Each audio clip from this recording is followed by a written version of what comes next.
player trying to play 82 games, even if he's not up for any awards. Because it's crazy to me. It's crazy to me to have a mentality that you're getting paid tens of millions of dollars to play this game, a child's game. You're not injured, but you don't want to play. Like, that's wild to me. And the other thing I brought up, I'm not going to put this all on the players, right? Because we know that a lot of times organizations are the ones trying to sit players in order to keep them healthy for another point, which is generally the postseason.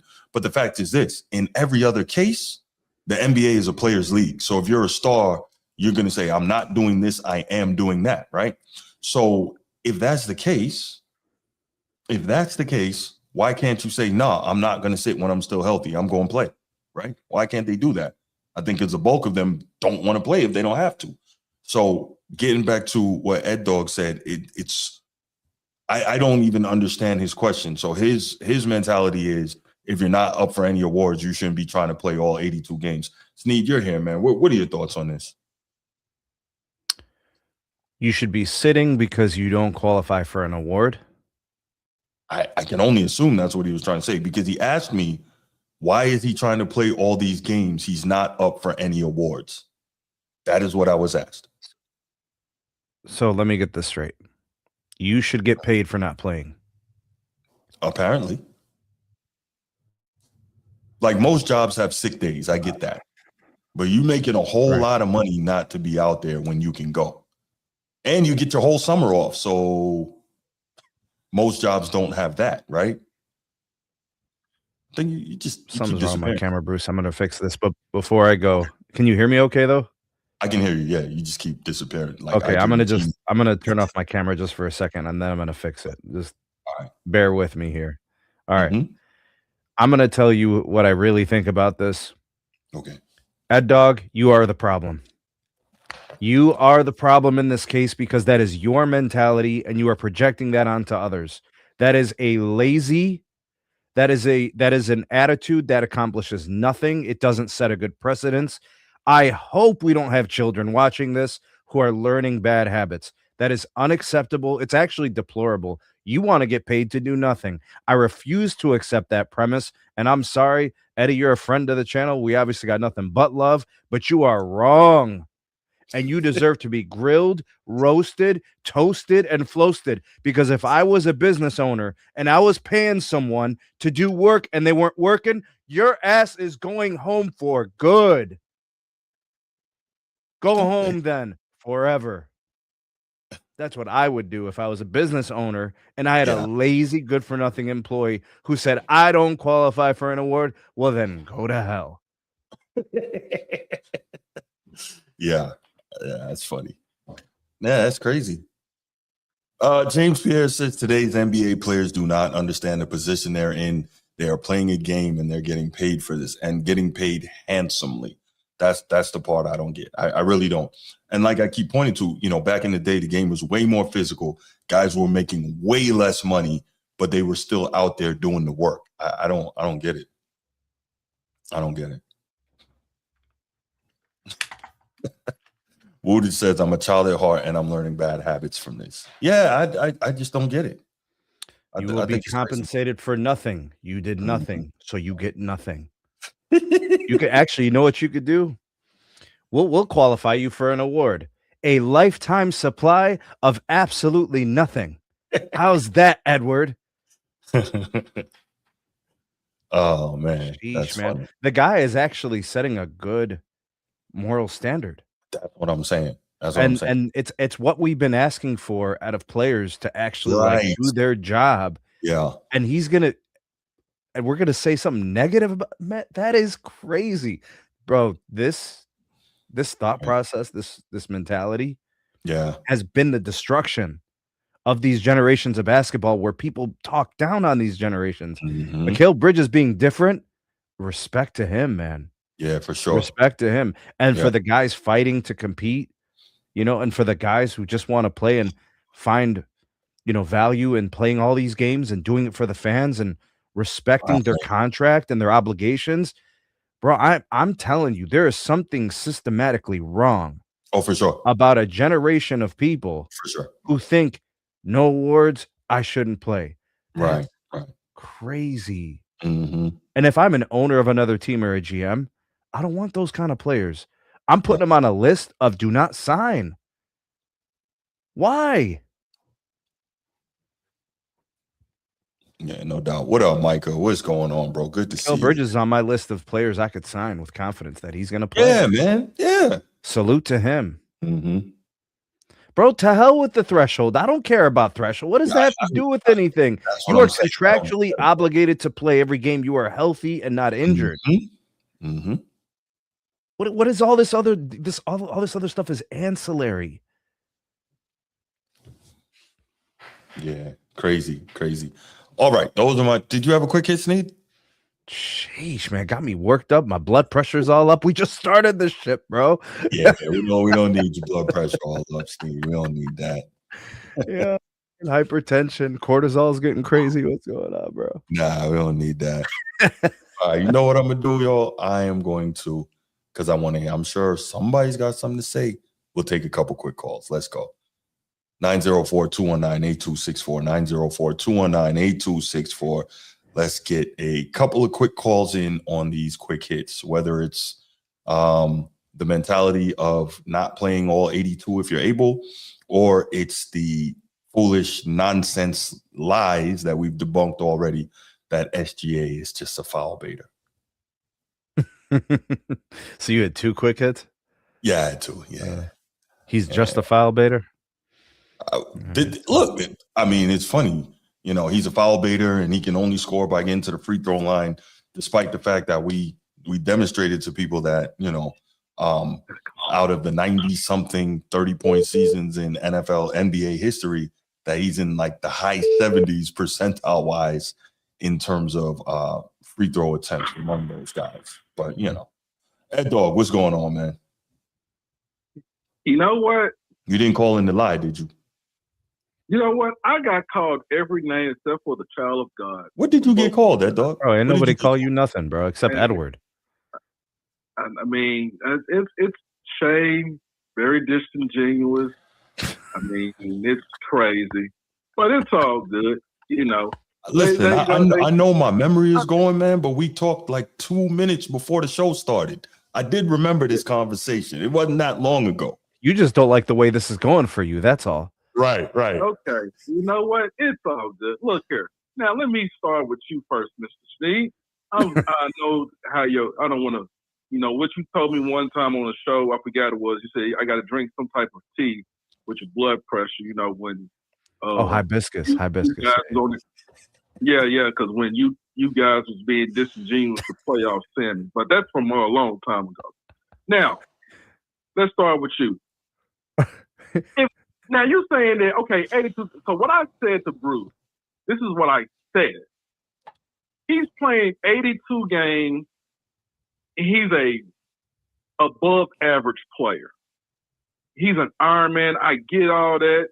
But at the same time, this man has not been selected for an NBA all-selected team.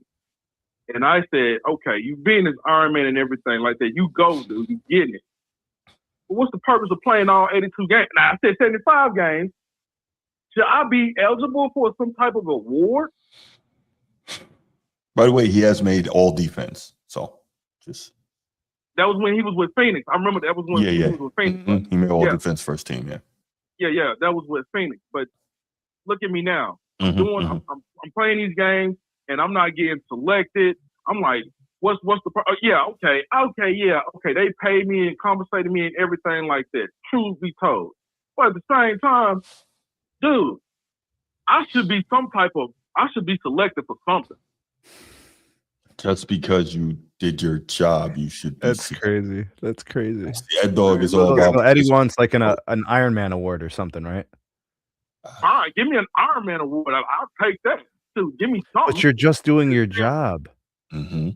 You're not reaching some special level of achievement, anything that's unique within the league. Okay, he's doing his job, but let's be real. He's been playing, I won't say trash, Bruce. He's been playing poorly. He hasn't even been playing poorly. He hasn't been playing poorly. You just described him as an average player. Why is it now playing poorly? I mean, these past couple of games. Now, I say when he played against Boston, he plays he plays hard. Pause. He plays very when it comes to Boston. But the game before that, man, he's been very inconsistent. Bruce, the numbers. Look at the numbers. It will show that he's been playing very inconsistent. So what does this have to do with his availability for 82 games? Please, find where this is going, please. Okay, and that's been my question. Okay, my thing is that what I'm doing on the court, just running back and forth, not playing. That's so disrespectful. He's got a role on the New York Knicks, bro. He's in the rotation and he does his job, whatever they're asking him to. Why are we going to discount that? What said? Okay, his job was get it. Be on the court, but I do need to be productive on the court instead of just being open. What if he's doing exactly what his coach is asking from him? You got big body Brunson, who's going to take 20 shots a game. Cat's going to take 20 shots a game. What's really left between the rest of that 10-man roster? You're going to be sharing about 40 shots between 9 or 10 other guys. Yeah. Okay, guys. Y'all, you got it. I just give up. But anywho, now the next thing. Yeah, it's not about giving up, Eddie. We're just saying Mikal Bridges is doing exactly what he's being paid to do, and we should not be looking at it like, why are you wasting your time playing all the games? Because you're not getting a trophy. Okay, fellas, I got it. All right. I don't think you do. I do get it, but whatever. Now, sir, back to you, Bruce. Now you love calling me out when it comes to this thing I say about SGA. And everything like that. I do. I didn't also bring up SGA, sir. I brought up another player as well. You know what I'm saying? And the reason why I said JT was not in that, let's go back to last year. He wasn't in the top 10 as getting to the foul line on being fouled. So I was just saying. Okay, so let me stop you there, right? You are correct in that. And I know you know all about your boo, JT. Okay, good. See what I'm saying? What? Go ahead, sir. Okay, so let me explain that to you. How many you've been around this show a while, right, Ed Dog? And I appreciate your support. I really do. Yes, I have. Right. I've been disrespected. Go ahead. Okay, right. So I really appreciate your support. So you'll know some of the things that you hear me say on a regular basis. How many times have you heard me say, and Sneed knows this too, that Jason Tatum drives me nuts because he bails out the defense by taking threes early in the shot clock or when he doesn't need to? You heard me say that a lot, right? Bruce, he got a good minute. Let's not do that. Wait. That's not what. Have you heard me say that many times, Ed Dog? I'm sorry. Ahead, no. Have you heard me say that many times, Ed Dog? I heard more about threes than many. So let me ask you this now. You've heard me say that many times. You watch JT a lot. We know why, right? Okay. What? So my question for you is, am I lying when I say that JT takes a lot of but I say Jason Tatum takes a lot of threes and bails out the defense a lot? Am I lying when I say that? No, sir, he's not. But also, let's good. So I'm not lying. Very good. So now we've established that Jason Tatum takes a lot of threes, clearly way more than Jaylen Brown does. So it stands to reason that when you're taking more threes, you'll get fouled less, correct? That's ingenuous. No. This is basketball common sense, right? Does it or does it not stand to reason that when you take more threes, you're going to get to the free throw line less? Okay, truth be yes, but however, let's not act like Peyton Pritchard don't take majority of the shareholder threes too as well, sir. Derek White is one of them. Y'all new guy, y'all got over there too. I forgot to pronounce his name because he went out. What's his name? Simon. Crazy. Yeah, him too. Yeah, he'll let it go. You got that lefty jumper. I love it. Yeah, him too. But now let's get to this list thing. But the problem is that I was not saying that SG. I sent you something that was all it was, and I just basically said. Now you want to bring up Nikola Jokic. You do know he does. You do realize he played more inside of the paint, right? Just like Victor Wembanyama. No. The question. I don't have any problem with Jokic getting to the free throw line. I'm not like you. My question wasn't about where he takes his shots. My question is, why don't you complain about him getting to the free throw line and being a quote unquote foul merchant or a free throw merchant and a foul baiter like you do with SGA, when by the numbers he takes more free throws than SGA does? I know why. Because you love Joker. Can we see? Okay. You do. Now, can we at least say that they play two different positions, right? Go ahead. Can we at least agree on that part? I mean, obviously, yes. Yeah. Okay. Now, I just said, sir, this is what I had sent you. I appreciate you gave me a shout out. For sure. I wasn't only complaining. I was not only complaining about SGA. I also complained about Jaylen Brown. However, I don't like when Jaylen Brown, he's being a hypocrite. He's calling out SGA, saying he's not playing smart basketball when he's doing the same thing too as well. So so let's say this. According to you, and according to you, SGA is a free throw merchant, right? You think that he flops and you think that he does things to draw fouls. So do you think Jaylen Brown is a free throw merchant, or do you think Jaylen Brown is attacking the rim? Yes, sir. Yes, sir. Yes, sir. Are you I just didn't hesitate. okay? Yes. Okay. Yes. Oh, okay. Now, all right. That's all I have. Very good. I know you said your audience in chat can give you a quick hit. Mm-hmm. My quick hit was a start bench cut for both of you guys. Let's God rest the dead, Reggie White. Who would you take? Reggie White, Bruce Smith, Aaron Donald. Start bench cut. Oh man, different positions. So you have edge rusher, and then you have interior lineman. Right. Do you still want us to do it anyway? Start bench cut. Okay. Right. So it's Reggie White, Bruce Smith, Aaron Donald. You said the right order originally. What about you, Sneak? I'll start Aaron Donald. I'll bench Bruce Smith, and I will cut Reggie White. That's insane. Why? That's insane. I don't know. I'm pretty. Okay, I mean, look, if Aaron Donald was an edge rusher, I'd have more confidence in this. But I really didn't want to cut anybody. Right. You name some of the three best linemen ever. You're like start bench cut. Right. You know how hard that is to do, bro. Yeah, it's tough. But anyway, that's all I got, man. All right, brother. Get you ready, man. Yeah. All right, man. Let's get the license subscribes up, fella. Appreciate it. All right. Oh, my bad. Hey, Chief, call us to respond to some of Eddie's. Just to respond to some of Eddie's things about the 3-point shooting of the Boston Celtics. Jason Tatum is averaging 9 3-point attempts a game, yet he's in the bottom third of the team 3-point percentage. Bottom third. So he shoots the most, but he's in the bottom third of percentage-wise on the team. Jaylen Brown takes 3.5 less threes a game, and he shoots better by like 2 or 3%. Pritchard takes 7 a game. He shoots 37 or 38%. Derek White takes 8 a game. He shoots 33%. Other guys should be shooting more than Jason Tatum, but they're not. And that's a damn shame because statistically, Jason Tatum should take less.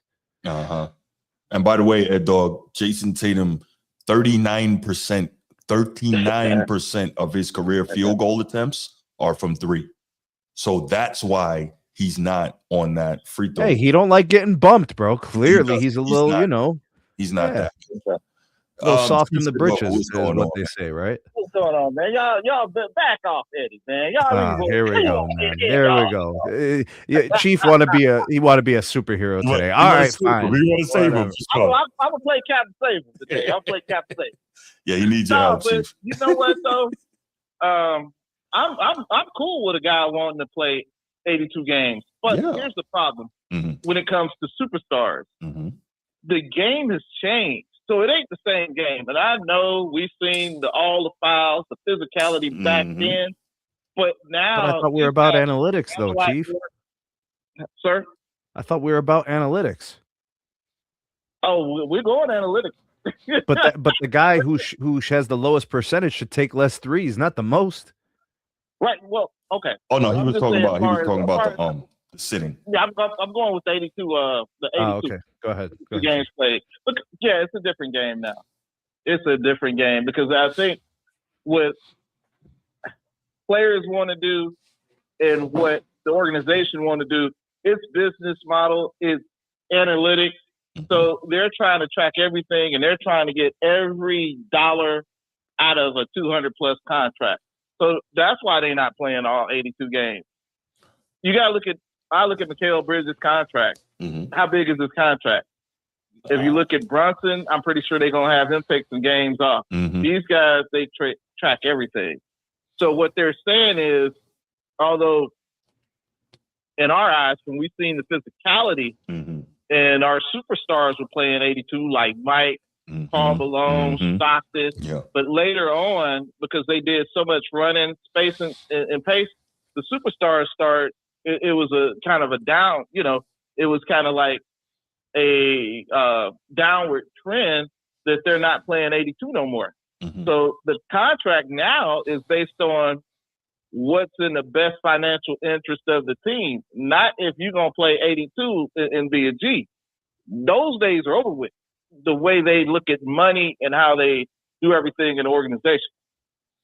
Chief, I get you, right? I get you because the money is so big, but the money was big even back then, comparably, right? Like you're around, when Magic signed the 25-year, $25 million contract, and everybody's mind was blown because that was the biggest contract in sports history. Yeah. But if you listen to the stories, the trainers, when Magic was hurt, they had to hide his jersey so he couldn't go check in the game. Because when he was on the sideline, he was still trying to get in there because that was the competitive nature. And so you don't think that comparably Jerry Buss wasn't concerned about his investment of, a top 5 player of all time, wherever you put Magic, but you get the point. The guy who is the leader of Showtime, et cetera, et cetera. So all these guys have always got money, Chief. And owners are not in the business of losing money. It doesn't matter if it's this era or that era. But guys back then just had a different mentality. They were built different. Go ahead. Well, they are, but then guess what? I think what the ownership is looking at now, it wasn't the physicality, the elbows, the clotheslines, and the good old body slams. Right. They're looking at these guys running up and down so much they can get a stress fracture. That's like with Kobe and what did he have? Was it his ankle or something? Then he had to go to Germany. So they're looking at stuff the blood like that. spinning. It was his knee. Right. So they look at those things, because I was just wondering, when was the last time any of our major superstars were playing 82 games? And I'm pretty sure it's a couple of them out there who would want to, but they're not allowed to no more. They don't practice enough and they don't train hard enough to play 82 games. They're just not conditioned to. They're conditioned for a 50 game season. Mm-hmm. Right. So they it's about them stretching bucks out, and then guess what? That mentality, I believe that mentality kind of bleeds over to the player. I have to kind of make a business decision, like Kawhi. If my fingernail hang, I'm not playing. Mm-hmm. Kawhi is a scam artist. I don't. He's a scam artist. He makes his owners and his GM pay him full scale money, knowing that he is degenerative, and it doesn't really get that much better. It flares up all the time. He's never going to play 82 games. So he's never going to play 75. Two things can be true. Yes, he's never going to play 75 or 82 games, no doubt. But they don't have to pay him that money. They choose to. They don't have to. He's a scammer. But guess what? When you get scammed by a scammer, and you've seen him scam other people before, right? That's okay. I could still call him a scammer. I just think his owners, Jim, they're idiots. No, fair enough. Let someone else pay him. Yeah, but guess what? When you got to make a dummy core to pay your players,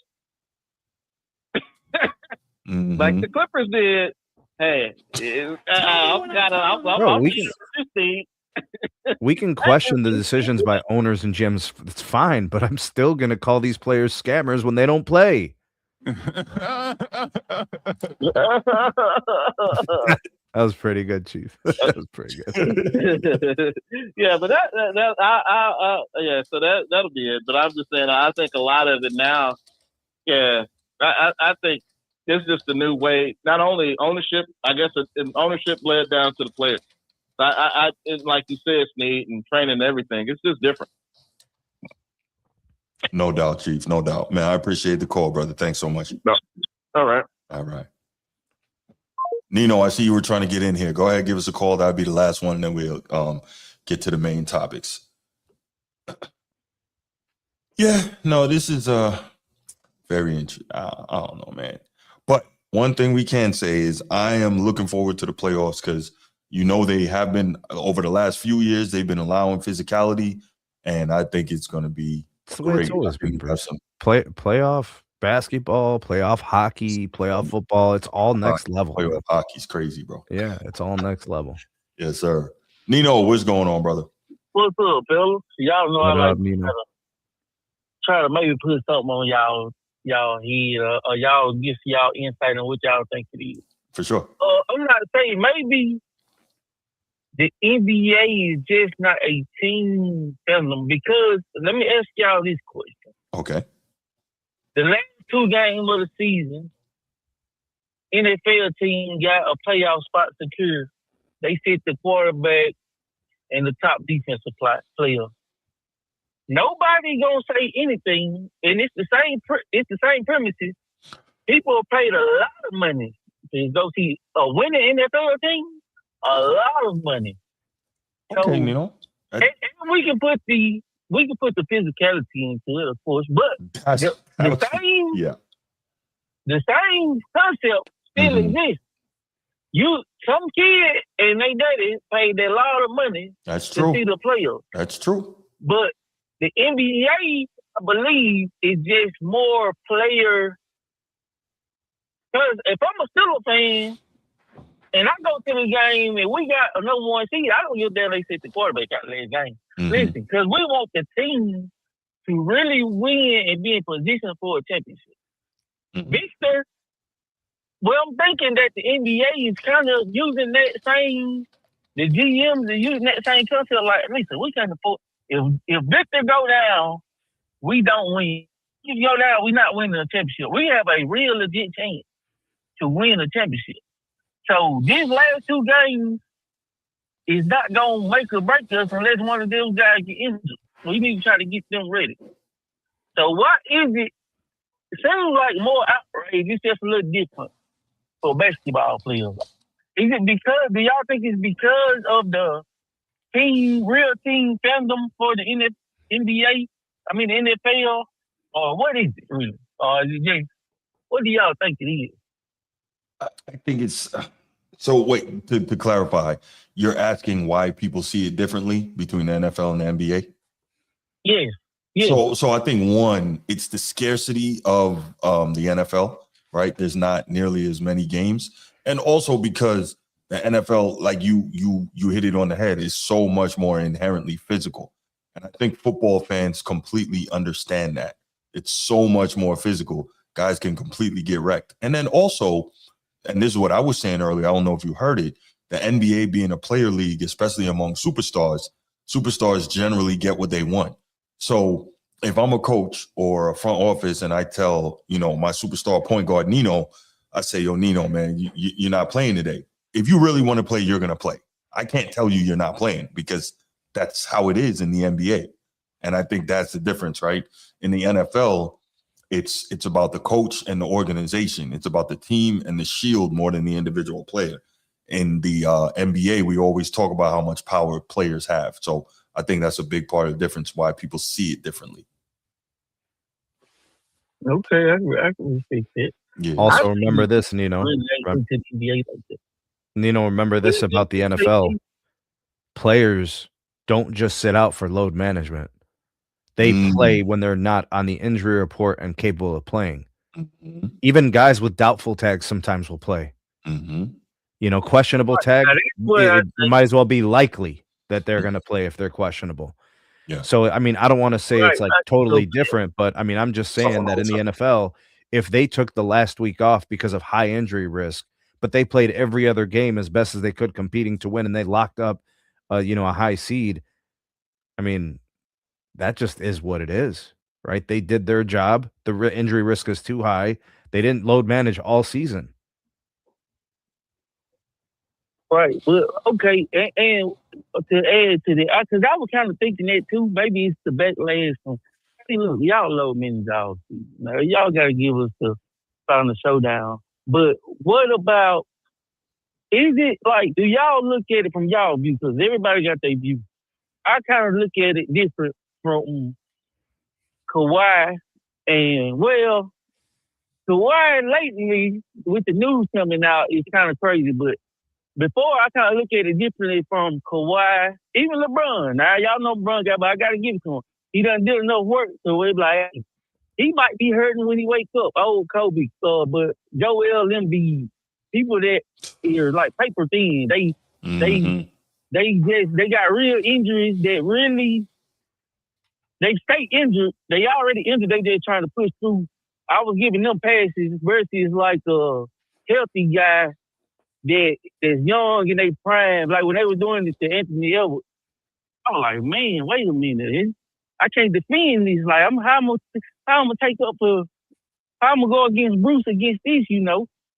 Do y'all look at it like guys with them injuries that y'all know they already hurt, like MB? Do y'all give them kind of guys a pass, or do they need to just play till the wheels fall out? I think they need to play till the wheels fall off and go home, man. Honestly, with the amount of money you making, if you can't play, just go retire.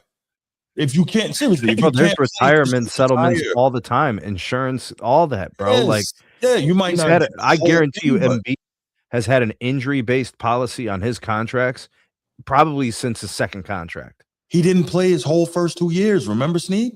Yeah. Embiid? His first 2 years in the league, he didn't even play. And I'm an Embiid guy, but bro, even the NBA, go even retire, the teams have protections with insurance. Yes, with players yes, they do. They do. Yeah. Oh, you could. That's all I wanted to see what y'all thought on that. No doubt, man.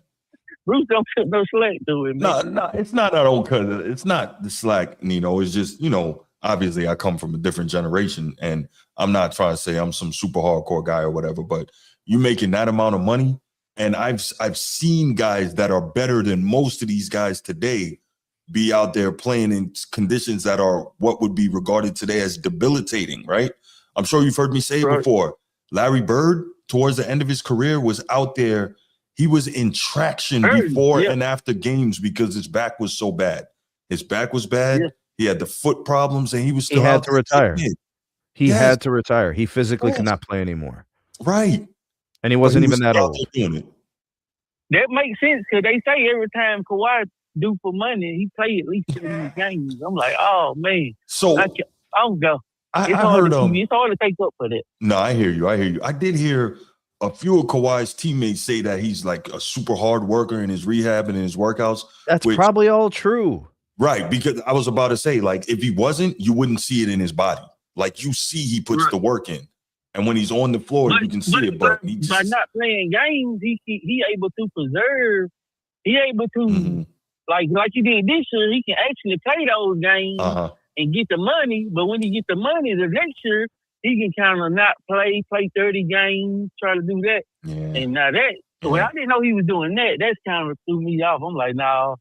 Listen, man, the owners never lose. The players never lose. Only the fans lose. That's the way it always goes. Losing with that, man. That ain't right. Yeah. But we're going to let you go, and we're going to move on to this crazy list. All right, brother. I appreciate you, man. Yo, I almost hit the end stream button again. No, the last time you did that, you weren't even on the stream, bro. I know. You were on like as I was overseas. Yeah, it's crazy. But I did. Okay. All right, y'all. Let's go ahead and let's get to the first main topic. Here we go with the BS. Bleacher Report. Woodage been laughing at my comments all show, man. This is starting to get crazy. Yeah, Woodage is wild. My guy. Okay, so as usual, Bleacher Report is at it again, and they have the formula, do they not? Make a crazy list and let everybody talk about it. This is what they do. They're super trolling. I know, right? For those of y'all who might not have seen it because I didn't simulcast it, I was on No Bull podcast with Brianna Bull last night, and we talked about this topic as well. So if you want to go check her show out, go check it out because, if you know Bull, you know Ball. All right. So let's go ahead and talk a little bit, Snead, about this Bleacher Report 2025-26 top 10 most overrated players in the NBA. But before we get to their list and what they think it is, what do you see? What comes to mind when you think of what overrated means as a basketball player? Okay, so to answer your question, overrated means a large majority of people think a certain way about a player, and then they don't live up to that expectation or hype, right? So they place him on some kind of a pedestal, like, all right, this is an all NBA talent. This is a player who, we have such and such expectations. They should be first team, second team. They should be all NBA defense, whatever. There's some kind of an expectation, a performance excellence expectation, and then they don't achieve it, right? So then you say they're overrated, right?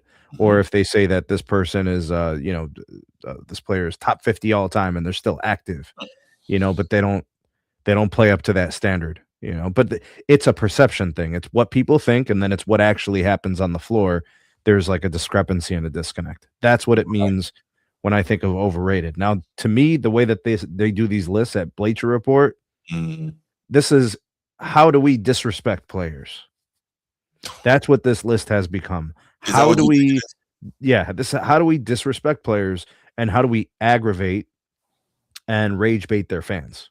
Right? That's what I think. The second part, I think, is more so that let's rage bait for engagement. Yeah, but they're still disrespecting the players if they say that they're overrated. Okay, all right, I see. I see. All right, so figure drawing 4912. What's going on, brother? How you doing? Says overrated is such a hater term. Basically punishing X entity for being popular. That's how I see it anyway. I totally disagree. Could be a situation where it happens. I mean, we could probably name some players. There are people who say SGA is overrated. Even though he's not, there are people who say he's overrated. They call him what do they call him? Free throw merchant, right? Free throw merchant, right? And then he only takes 9 free throw attempts a game. Meanwhile, the other people who average less points per game take 11 to 12 free throws a game. Right. So I'm just saying there are situations where figure drawing is right. Okay. So Bleacher Report defines overrated here as players whose reputations, awards, buzz, or fan/media perception outpace their actual 2025-26 impact. They say the ranking is mostly subjective since how rated a player is can't be measured objectively. So most overrated. So they did a top 10, which is like, okay. So Bleacher Report framed it as they focused on players who have not performed up to the level of their reputations, and that the list relies on opinion rather than a single formula. They also noted that numbers matter, but only as part of the broader case-by-case judgment about perception versus production. So I'm good with that, perception versus production, right? And there are someone here for this season that I agree with and some that I blatantly disagree with. All right, so we're doing 10 of them, right? Yeah, there's 10. Let's see. Let's do it like this. Who belongs on this list and who doesn't? Okay. Let's do it that way. Like we could argue about placement in it. I don't really care too much about that, but do they belong on this list? All right, cool. So I'm going to start from 10.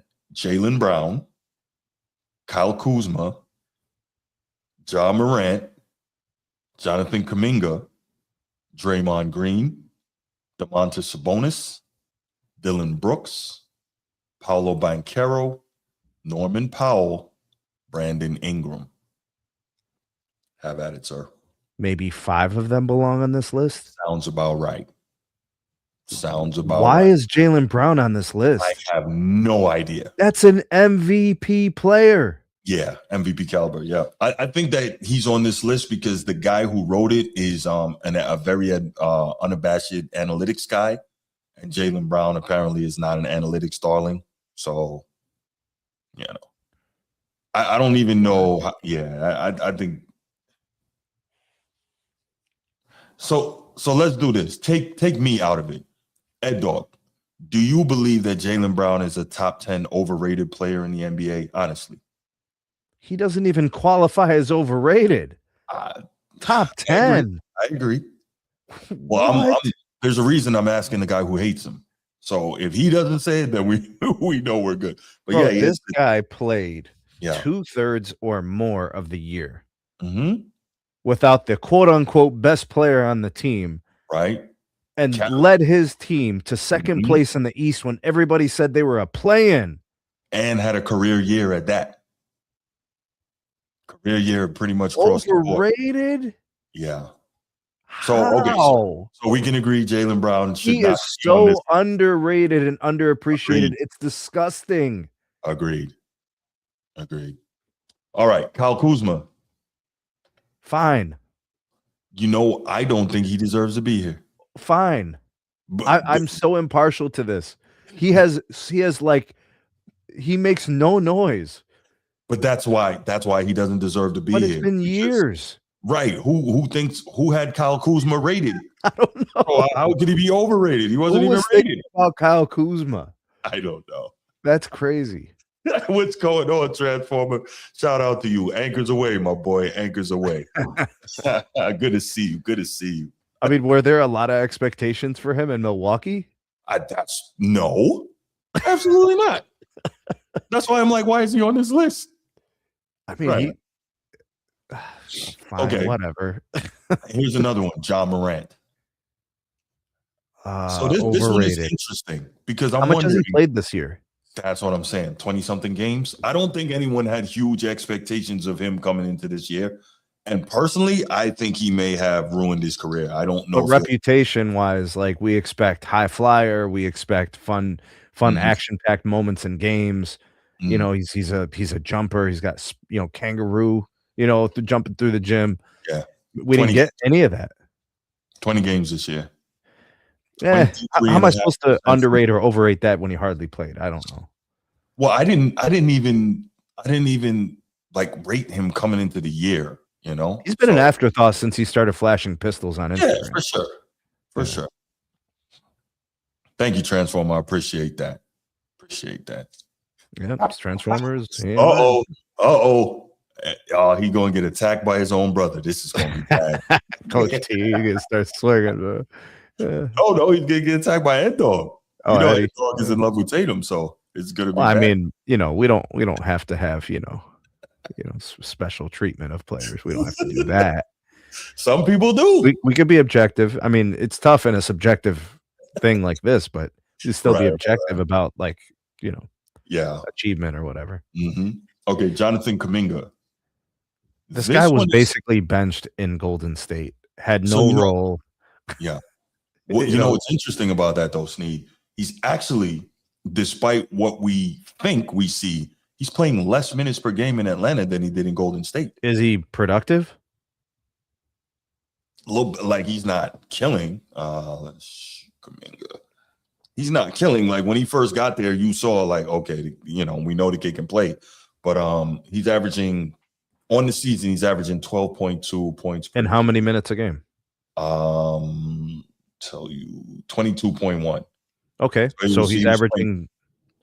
Yeah, He's averaging 12 points a game in 22 minutes of action. Mm-hmm. Okay.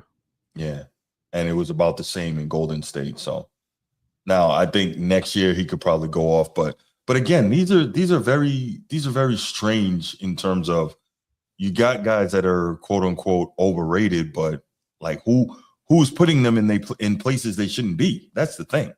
Jonathan Kuminga was basically benched and had no role in the Warriors. Mm. Steve Kerr decided he was not going to let him do anything, grow his game, grow his role, become attractive in terms of, being targeted in the trade market. And to me, this is just a follow-up smear campaign on Jonathan Kuminga. Steve Kerr at his finest. Sure. Yeah, no, you're right. All right, number 6, Draymond Green. I think we can agree this is legit. Yeah. Okay. They say he's Hall of Fame. So, yeah. I mean, the offense is just awful. It's all those all defensive selections. That's what's going to do it. That's what it is. And okay, so be it. Okay, Domantas Sabonis. Really? He's overrated? I think he's accurately rated. Now his production is down this year, but Sabonis are very that solid team is player. awful. They're bad. And I know he missed a lot of games, and I know that the team just a bunch of turnover and roster moves, and they're just so far down, like in terms of achievement. But I mean, he's basically what, like a rebounding specialist. He does some scoring, and he could pass. and he's a willing passer. So I don't Absolutely. I don't know what people's expectations were for him, but I mean, he typically is like a top 5 or 10 rebounder every year, isn't he?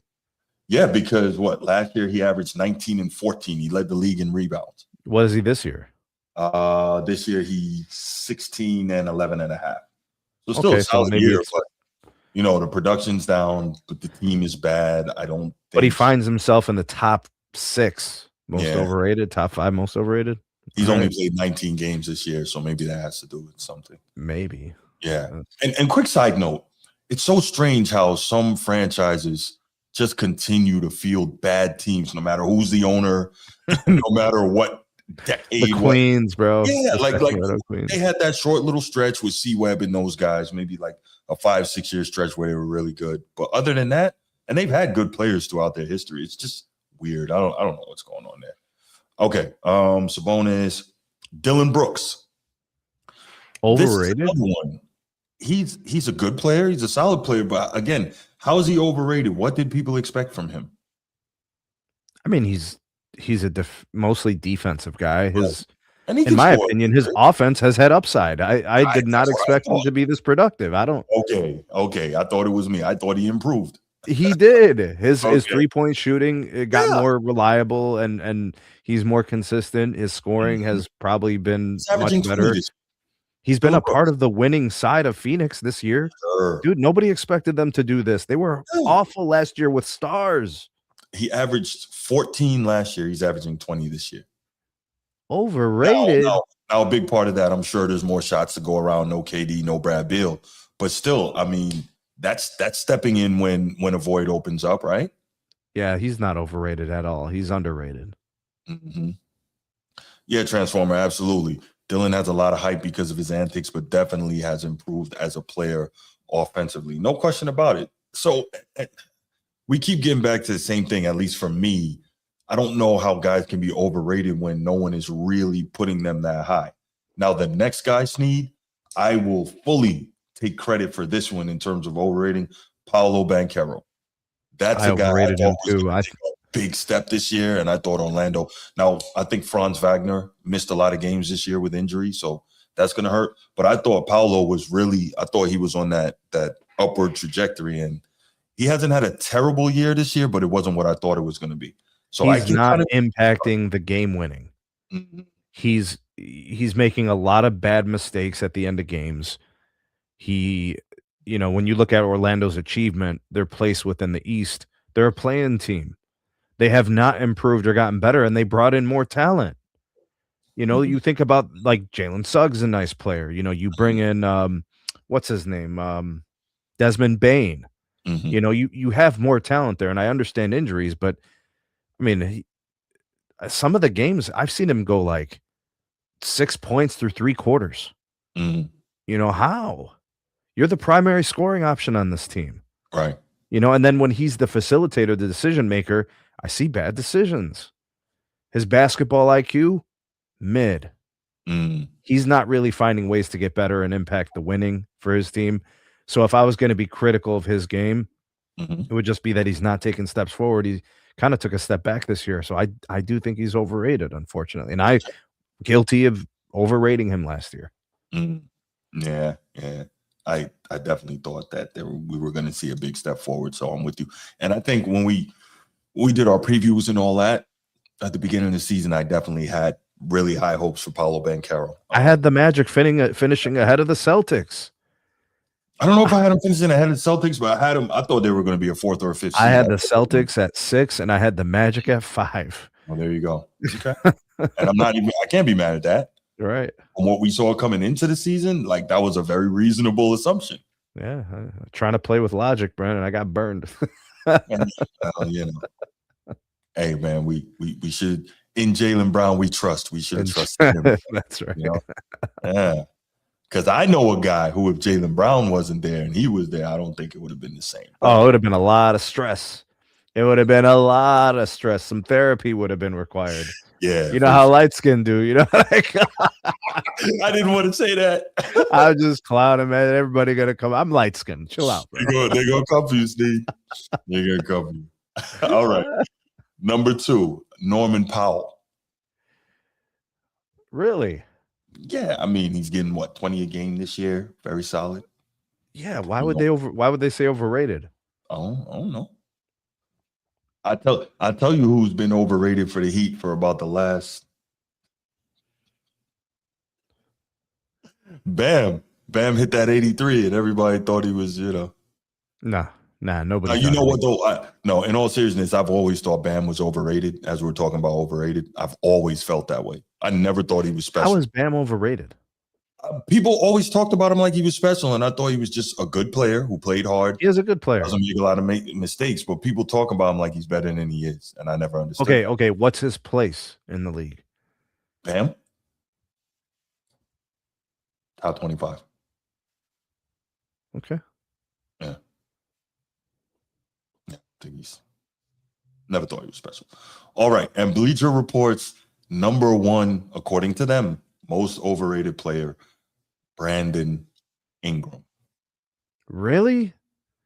A guy who plays in Toronto is the most overrated player? There you go. He's doing well. I think he's averaging like 22. They finished number 5 in the East? Yes. Yeah, they're 5 right now. He's averaging like 22. I think Scotty Barnes averaging 18, and RJ Barrett's quietly averaging like 19. Like those three are getting you like 60 a game. That's a good formula. That's crazy. Some of these guys, first of all, don't belong on this list. Right.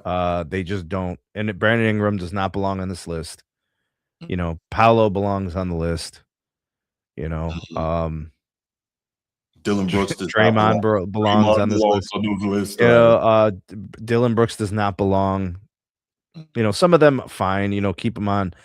Dude, Brandon Ingram has quietly been having a good year. Raptors are a playoff team. They were awful last year. They've been awful for years. Please, man. Why? I'm telling you, Bruce, they're not actually making this list legitimately. They're just trying to get people amped up and angry about it and rage bait them. Yeah, for sure. Brandon Ingram, man, what? Why him? Like, there's so many other teams I could go to find a team that should have had a better record based on expectations, and then just go down their roster and identify who underachieved. Right? Yeah. So let's go to the Knicks. Jalen Brunson. How about that for overrated? Look at what that guy makes per year. Look at his ranking in terms of where he is amongst point guards and productivity. And if I look at where they are right now and how he played most of the year, you would say he underachieved. You could even say Cat underachieved a little bit.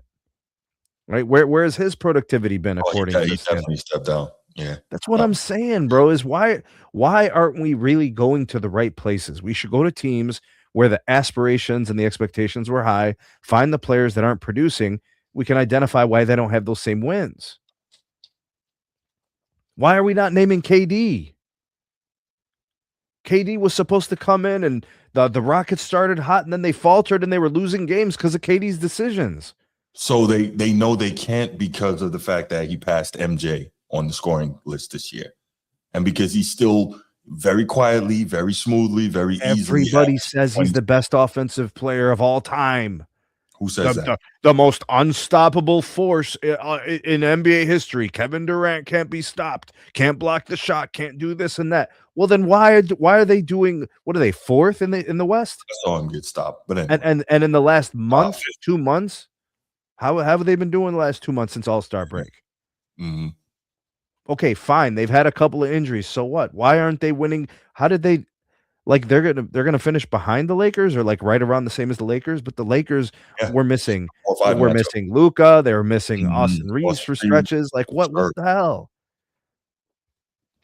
It's wrong, bro. It's wrong. Yeah, they got this thing ass backwards. I would have had a different 10. There may have been a few guys on there the same I would have chosen, but my 10 would have looked very different, including the order. Man, look, they're geniuses. And they're going to continue to make these bad lists, and we're going to continue to react. Larry Bird over KD, Woodage. Larry Bird over KD. That one's easy. Oh, my gosh. In terms of scoring, absolutely. Oh, my gosh. Yeah. Yep. Larry Bird by far over KD in scoring. Absolutely. Why do people ask these things? Hey man, hey, they really, I think because people are drinking the modern Kool-Aid, they really think that these guys are something special. And yeah, they are great, and they would have played just fine in other eras too. But when I look at a guy's scoring ability, I look at it in different ways than I think just, you know what, this guy has a really good jump shot. Well, you know what, in the NBA, sometimes you got to get to your spot, and your opponent won't just let you get there. So you're gonna have to work. And anytime somebody's made KD work, he has problems. That's all I'm saying. Larry Bird had no problems working around someone else getting in his way. Facts. All right, let's go ahead and let's open up the phone lines, bro. Let's take a couple calls here, and you guys, we want to hear from you, and let us know who you think should have been on that list, maybe who wasn't, or if you agree with the list. If you agree with the list, that's fine too. 904-219-8264, 904-219-8264. We would like to hear from you on Bleacher Report's newest ridiculous list. Let's go. Transformer, I'm not going to let you say that, because when this dude gets double teamed, he turns over the ball. He's taller than everybody. He can't pass over a defense. He can't make the right decision at the end of a game. Why can't we scrutinize that? Why do we have to just do this all the time? I don't know. Transformer, why not? Why not Transformer? Oh, you weren't hearing Sneed talking. What's up, brother? Okay. What's going on, man? Go ahead, cook Transformer. It's on you. Go ahead, bro. Okay. Did they have Jaylen Brown on this list? Okay. I think, the Alpha and the Omega. See, dog paid him to do that. Bleacher Report does this crap. Yes. And they always make one or multiple very egregious ass picks on these lists. This is by far one of the most egregious picks I've ever seen. Okay. Starting the season, we all knew Jason Tatum was out, correct? Yeah. All right. We all knew Kristaps Porzingis was traded, correct? We all knew that Al Horford. Al Horford was not signed, correct? We all knew Jrue Holiday wasn't signed, correct? Okay, so what did everybody predict the Celtics to be with just Jaylen Brown, Derek White, what's his name? Pritchard. Yeah. What's his first name? Peyton Pritchard. Peyton Pritchard. I can never remember his first name. With no center, some guy you picked up from the freaking G League. Keita. Yeah. You know, so what was the expectation? Bruce, you're the Celtic fan. What was the expectation to start the season? We thought it was going to be a lost season, and if they were lucky, playing. If they were lucky, they're playing. And the start of the season, the first 20 games, was very horrible if you're a Celtic fan, very lovable if you're a Laker fan, because it was a porous losing record that the Celtics were on, and quietly, I was clapping, but knew what the expectation was. Yes. Then all of a sudden, Joe Mazzulla goes to that locker room and he looks at Jaylen Brown. Jaylen Brown looks at him. Jaylen looks back and he looks back at the sky and he looks at the ground. And he says, son, if you keep looking down, you ain't going to find what you're looking for. But if you look up, we can reach the freaking stars. Jaylen Brown then decided to put the team on his back and carry them folks who I believe was a 3 seed by the time Jason Tatum got back. Two. Were they 2 when Jason got there, or were they 3? They were back and forth between the 2 and the 3. But they were all right there. So subpar 2 seed sneeze. Subpar 2 seed. We're talking about an egregious losing start of the season. And without your supposed to be facing superstar, Jaylen Bleepin Brown, the finals MVP from our lone championship we got together, held this team down, rose from the ashes like a phoenix, and came a formidable team, a contending team in the Eastern Conference Finals. Do you know what happened after that, Mr. Bruce? What happened after that, Transformer? Some light-skinned fellow. Some light, bright fellow. I believe his son is called Deuce. Yes. And guess what? He was watching how the Celtic fans were taking a deuce on his name because his name was not getting mentioned. in the light-skinned Drake. So this is another Kendrick Lamar versus Drake beef going on in the NBA because Kendrick Lamar was shining ever so brightly on that court, and Drake couldn't take the heat no more.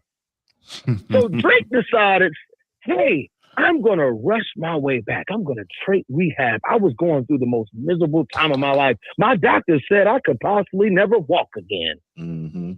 I made this whole soliloquy, and granted, kudos, you did bounce back. But why did you bounce back, Jason Tatum? You bounced back because the guy who won the finals MVP from you and got to hold 2 trophies up instead of 1 took over your team without you, sir. Mm-hmm. Bleacher Report got the mother effing nerve, the audacity, the medieval gall to put this man on an overrated. Yeah, that's crazy. It really is. Allah, boy, we need you, guys. We need you, buddy. Because, man, Bleacher Report is stupid. This is so stupid. Yeah, no, it's bad. This is so stupid. Mm-hmm. Kendrick Lamar took over I said Kendrick Lamar, Jesus. Jaylen Brown held that team together. He did. And now he's overrated. Yeah. I don't understand that. I truly don't understand this. The guy who wrote it, Brown on it, man. the guy who wrote it is a self-admitted analytics, proponent. And so I guess Jaylen Brown he's not an analytics darling type player. And so that guy, but the guy who shoots all the threes, he's not an overrated. Got it. Okay. All right. There you go. Whatever. There you go. If it floats your boat. And again, man, this has nothing to do with Jason Tatum. I think Jason Tatum is a fine player. Absolutely. But to this list, to have Jaylen Brown on it, boy, now at first I was hearing the rumblings about the league maybe doing something to try to keep Jaylen Brown out of these conversations. But now I'm believing, there's a conspiracy against Jaylen Brown. There's a conspiracy. Because if this man is on your list, this man is a top 5 MVP candidate. For sure. A candidate, an MVP candidate is on the I'm about to. My blood pressure. Where I need some hibiscus tea. Yes, you do. I need some hibiscus tea because the top 5 MVP front runner is on the most overrated list. Bleacher Report, you're freaking overrated. Damn, yeah. You're number 1 on the overrated list, Bleacher Report. So I hope you hear this, and I hope you get a chance to see the show, and perhaps you can do a top 10 list of the worst podcast ever, and you got us on that list. That'll also be egregious. Because how far is egregious comment or moment or standing week after week after week, and I just can't take it. Yeah. Mind you, guys, viewers, folks watching at home who are hitting the like button and like, man, who the hell is this on the phone? This is Transformer, the other co-host of the Format Podcast. There we go. And I'm a Laker fan. I'm a Laker, diehard 1996 Kobe Bryant lover. He is King, God Almighty, Alpha and Omega of the NBA. And I'm talking of good things about a Celtic. Y'all know this is hurting him. This is hurting him bad, y'all. This is how egregious this is. Spade a spade, though. I'm a Laker fan. Yeah, for sure. Oh, my God. Guys, I got nothing else. I just wanted to I needed to vent. And I felt like this was a great place. So salute to the podcast and this channel for allowing their viewers and their callers to come in and vent on such an egregious topic. Because the rest of the list I didn't even really care about. That part of the list, I was just like, what in the world are we freaking talking about now? Yeah, it's pretty bad. What are we talking about? The Brandon Ingram's fine. The Dylan Brooks, okay, I kind of get it. The antics probably overweight, but the man is a good player. You guys are still tripping, but whatever. Paolo Banchero, rightfully so, rightfully plays. Sabonis, he's just not a winner. This is not a winner. And I think that's why Brandon Ingram's on there. Brandon Ingram has a career, 269 games to 312 losses. 302 losses. The man's not a winner. So I guess that they're playing along what you've done for me over the course of your career up until this point. Why John Morant's not on that list, I don't understand. He is. He's number 8. Oh, John Morant's on his list. Yeah, I thought it was for just this year, though. I didn't think it was a career overrated list. I thought it was for I this don't know. year. I don't even want to look at the article anymore if they got Jaylen Brown's name on it. Yeah, I hate. So I don't even care how they came came up with such a thing. Yeah. So just this year. Mm-hmm. Okay, so yes, 25, Josh. 26, yeah. Okay, yeah, Josh definitely on that list. Zion on that list? No. Wow, but Jaylen Brown. Bye. I can't do it. Nope. Not gonna be able to do it. Nope. Oh my goodness. I can't. Zion's not on the list, but Jaylen Brown's on the list. Mm-hmm. Are we serious? Are we serious? Hey man, I don't know what to tell you, Transfer. Am I stupid? Everything you said is all facts, bro. You brought up Yeah. great points. I can't object to anything you've said. Yeah, that dog will though. We can't keep Zion off of OnlyFans. But you can't even keep him off of a porn star's floor. God. What are you talking about, Jaylen? Oh my god. Oh my god. I'm gonna go hug my Lakers pillow, guys. Great show. I need to pray to my Laker gods. And kneel down in front of the Lakers trophies, and Jerry West is probably looking down on me like, bro, what are you doing talking about these much? You're only qualified to talk about Larry Bird this way. Why are you talking about Jaylen Brown? And why are you upset that Jaylen Brown's on this list? It's just that as a basketball fan, it's just very egregious to have him on that list. But he's also a top 5 MVP candidate. It just doesn't make sense. But guys, good show. I'm not going to hog it up anymore. I'm a co-host. So yes, I get 10 minutes if you're complaining in the chat. I love you too. Hit that like button. Don't forget to subscribe. Send it to 5 people who will send it to 5 people, and that'll make it 25, and I'm out. All right, brother. Peace. Good call from the Transformer. Yeah, man. He let him know what it is. All right. Let's go ahead and let's take this off the screen and we'll go to the next topic. And I know Sneed has been waiting to unleash on this.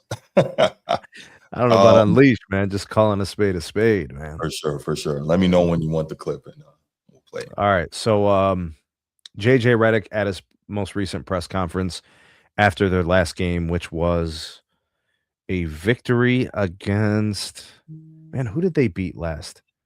I know they beat the Mavericks. Who did they beat after that, Bruce? They got another Warriors. Golden State. Yeah, Golden State Warriors. Okay, so after a win, JJ Redick, who has had a very tumultuous season, we've seen, multiple coaching blowups on the sidelines. Yeah. We've seen time and time again having troubles maintaining some sort of, trying to stay even keel during these press conferences. He's been angry with players, not just on the sidelines, but also the direct and indirect messaging he does in the media. Right. I mean, he's done a lot of things that's really kind of, I think, has brought a lot of unneeded attention, to him and his team. It's already a lot of attention being the Lakers.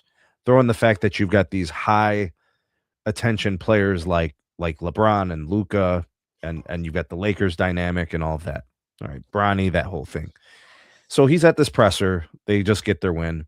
And he chimes in and decides that he's going to take the conversation to the achievements of his team this year. And he was speaking to the record that the Lakers have, which I think that they are now, that's the second season in a row where they've secured at least 50 wins. Yeah.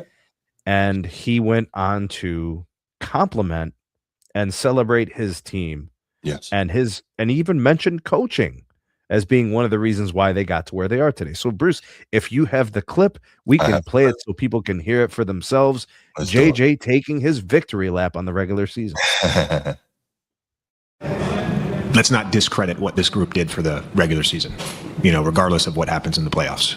Because to clinch home court and to win 52 games, possibly 53 games, and deal with the amount of adversity we had, not just with injuries, but again, with the loudness that is just going to be out there with our team because it's the Lakers.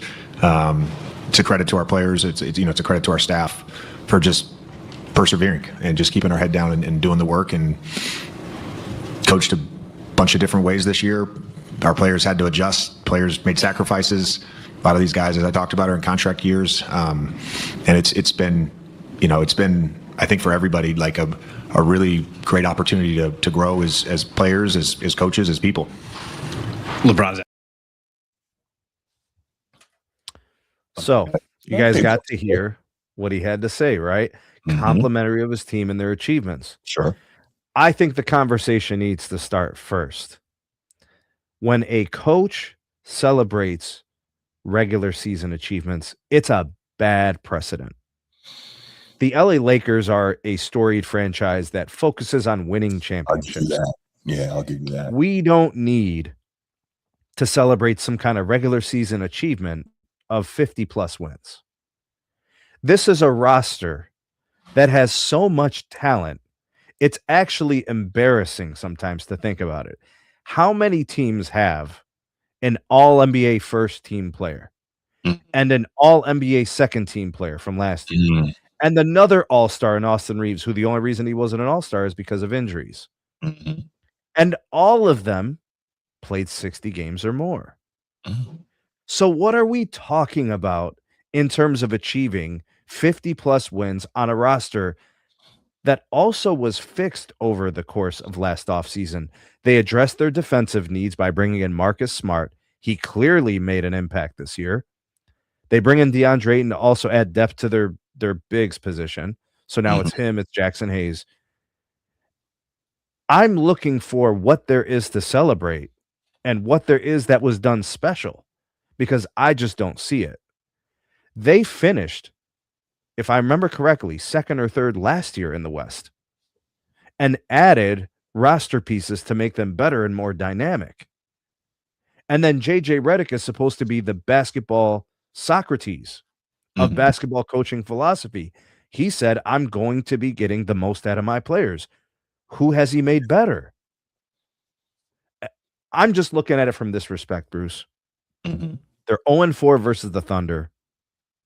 They're 1-3 versus the Spurs. I think maybe they've won 2 games against the Nuggets this year. I'm not sure. They maybe split or maybe 2-1 or 1-2 versus the Rockets. They split with the Cavs. We're 2-1. I think they split with the Knicks. And I think they lost all their games to the Pistons. And then they played a bunch of teams who had injured their best injured players early in the season to help them get a lot of wins, where a bulk majority of their games were won. They had a great month of March. And that's really the only month I could say, those were that was an impressive run, because they played sustainable team defense. Their offense was moving the ball. They were playing very fluid. Yeah. I don't really see what there is to truly celebrate when I take in the context of the season. He didn't do anything that Darvin Ham didn't do. What Darvin Ham won 50-plus games. Darvin Ham went to the Western Conference Finals. Yes, he did. JJ got bounced last season. They're probably going to get bounced first round this season. I'm looking for something in which he could say, yeah, we really did achieve. I think what he's doing is he's trying to give his players respect. He's trying to say, like, I appreciate you guys. I'm going to do this for you guys in the media. Outside of that, it's disingenuous. They have achieved nothing. There are so many teams doing more with less. For example, the Detroit Pistons, they finished first in the East. Who saw that coming? Nobody. Okay, and they lost Cade for what, like the last 3 weeks? Who saw the Boston Celtics finishing second in the East? Right. Everybody said that the Knicks were going to get way worse. They're basically the same as last year, right? Finishing third in the East. Nobody saw the Spurs being second in the Anybody West. see the Hornets doing what they're doing? Right. Anybody think that the Hawks, after dismantling the team and rebuilding without Trae Young, anybody see them making this noise? Right. Anybody think the Spurs were going to get this good this fast? Everybody made the Nuggets left for dead once Joker went down. They go 7-4 while he was out. What did the Lakers do that was so special? What did JJ Redick do to make his players better? What has he done in order to make this make sense? All I could think of, Bruce, is he's just trying to appease his players and show, you know what, we're all in this together. Yeah. And I love you guys and I appreciate you. And I'm gonna Mhm. message this through the media. That's all I got. Well, I think that's a good thing, Sneed, especially as, he's been kind of getting, people have been piling on him for the exchanges he's had with some of his players throughout the year. We've all talked about it here, how, stressed and uptight he constantly looks, and how it appeared that he was really having a tough time dealing with the media portion of being the head coach of the Lakers, as if he didn't know that was coming, right? You played at freaking Duke, so you know what that's about. And again, I'm sure, you talked to Coach K about it. You saw this coming. But the point is, I think that he handled that part correctly in now saying, after all of that, I want to make sure that I praise you guys publicly. And I think I'm okay with that. I also think that to the point of, who is this, Mrs. Flanagan, I think, I don't know that I saw the Lakers being a top 4 seed in the West. It worked out that way, and shouts to them, because as I always say, the league is better when the Lakers are good. I don't know that I saw that. Yeah, but they finished 3rd last year, and they addressed 2 needs in the offseason. They needed another perimeter defender, and they got it. And they needed depth at the big position, and they got it. Yeah, but and JJ Redick is supposed to get better, and Luka's supposed to have a year with the system and a year with the team, and Austin Reeves continues to get better. We have all NBA talent, 2 or 3 players, all NBA considerations. Why did anybody not see them finishing top 4? They should have finished 2nd in the West. I had the Rockets 2nd, but regardless, I'll say that while I totally understand your argument, which is fair, I think that, and you and I were, I think, kind of in this together, for a good part of the season, in terms of the way the Lakers were playing and what we saw from the way JJ Redick was coaching. So for it to kind of steady the ship and then end up where they were at the end of the year, especially dealing with the injuries, I'm okay with this. I get what you're saying. Bruce. The Pistons are number 1 in the East. How many All-NBA players on that roster? 1. The New York Knicks. How many All-NBA players on the roster? 1. The Celtics, without Jason Tatum for 2/3 of the year. How many All-NBA talents on the roster? 1, right. What are we doing here? Hold on a second. Let's go out west. How many All-NBA players on the Nuggets? 1. And Joker missed like 15 straight games. Yeah, he missed a bunch of games. That's right. How many All-NBA players on the Spurs? 1. And how many games has he played? Right. I'm going to keep cooking until this sinks into these people. To whom much is given, much is expected. 3 All-NBA caliber players, meaning one legitimately All-NBA. The other one was All-NBA second team last year, and the other one is an all-star caliber player who, if he was on another team, may actually compete for an All-NBA position. Right. They have talent. Why is what? What are we talking about? Should we keep going? I get what you're saying. You're making a very fair argument here, Sneed. I get it. I'm having a hard time pushing back right now. We need transform. Because when you take the logic and you apply it to each team, you start to realize they want to move the goalpost, because when it doesn't fit, they're not happy about it. Right? It's going to make them look bad. Like, oh no, can't hold me to standards. Well, why the hell not? JD Bickerstaff is cooking in Detroit. He sure is cooking. What about Joe Mazzulla? What are we going to talk about him? Why?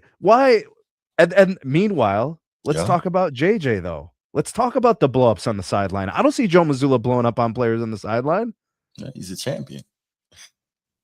No, honestly, I think part of what we see in terms of JJ is he hasn't had all the reps as a coach that all these other guys have had, coming up through the ranks, being an assistant, so on and so forth.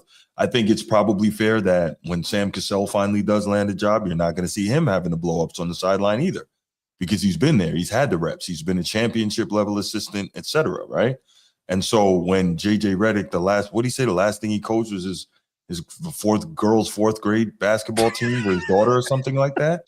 So he hasn't coached high school. He hasn't coached college. He hasn't been a pro assistant. So, yeah, he doesn't know how to handle all these situations. So I get it. You know what, man? We're going to open up these phone lines. And there's going to be two sides to this. There's going to be the people who say, you know what, Sneed, I understand your position. Right. Right? You held all those teams to the same standard, and you came up with your conclusion. And then there's going to be people that are going to get on this excuse train, and they're going to say, look at how much he did with so little. Mm-hmm. And I'm not going to talk to those people. You can't do nothing for them. Right. You can't get through. What's the point? If they're going to sit there and apologize for the blow-ups on the sideline, and they're going to tell me, what are we supposed to do? No, I got you. No, it's fair. Woodage, you're a funny guy. That's funny. That's funny. Yeah, we're in Bizarro land or something. I don't know. We're definitely in Bizarro world. How many teams have this amount of talent? Well, Transformer actually made some fair points on that. Like he says, Wemby's an MVP candidate, Fox is an all-star, Castle's a future all-star. That's the same as Luka, Reeves, and Bron. That's fair. And I think he also said that for the Nuggets. Jokic's an MVP, Murray's an all-star, Gordon gives all-star level play. That's like Luka, Austin, and Bron. All right, Mrs. S. Flanken. There's a number on the screen. You'll be able to call. My name is Sneed, and we could do this. It's not hard. It's not that hard. Yeah, we'd love to hear from you. So we're gonna. Or you could stay in the chat. You know, that's up to you. But I'm just saying, it's not hard. Yeah, we'd love to. Tell me how weak the Lakers roster is. Go ahead. I'm excited to hear that position. Transformer was good. Man. Look here. I Sneed, bro. I love you, boy. I'm about to go mute and sit back and I chill love with you, this man. one.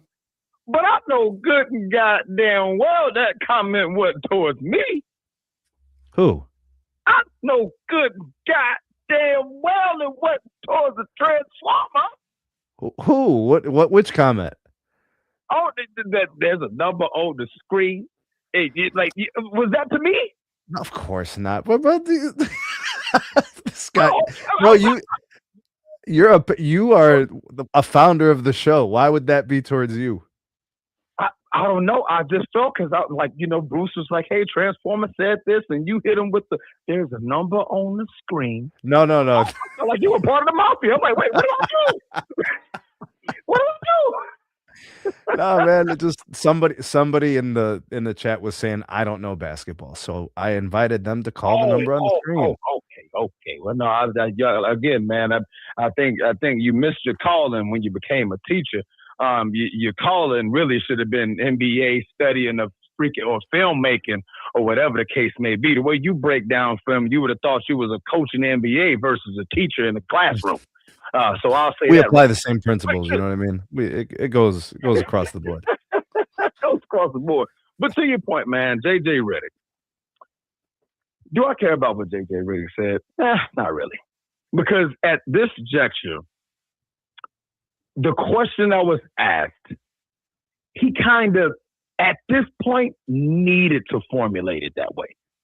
Because you got to think, this team just lost two of their star players. They just lost LeBron James. I'm not LeBron James, who should have lost them. But anyway, just lost Luka Doncic, just lost Austin Reeves.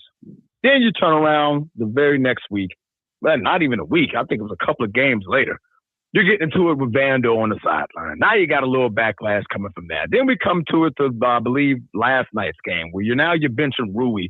And now there's this whole just bad vibe situation going on. As a Laker fan, I don't want to hear none of that shit that JJ Redick just said. Don't want to hear none of it because our goal is championships. We care about championships, and that is it. Regular season never really matters to a Laker fan. We always care about the postseason. But in this situation, I kind of felt he was compelled to give his team a little bit of praise and try to lift some vibes up because the vibes have been off since OKC whipped our ass the first time. I thought so too.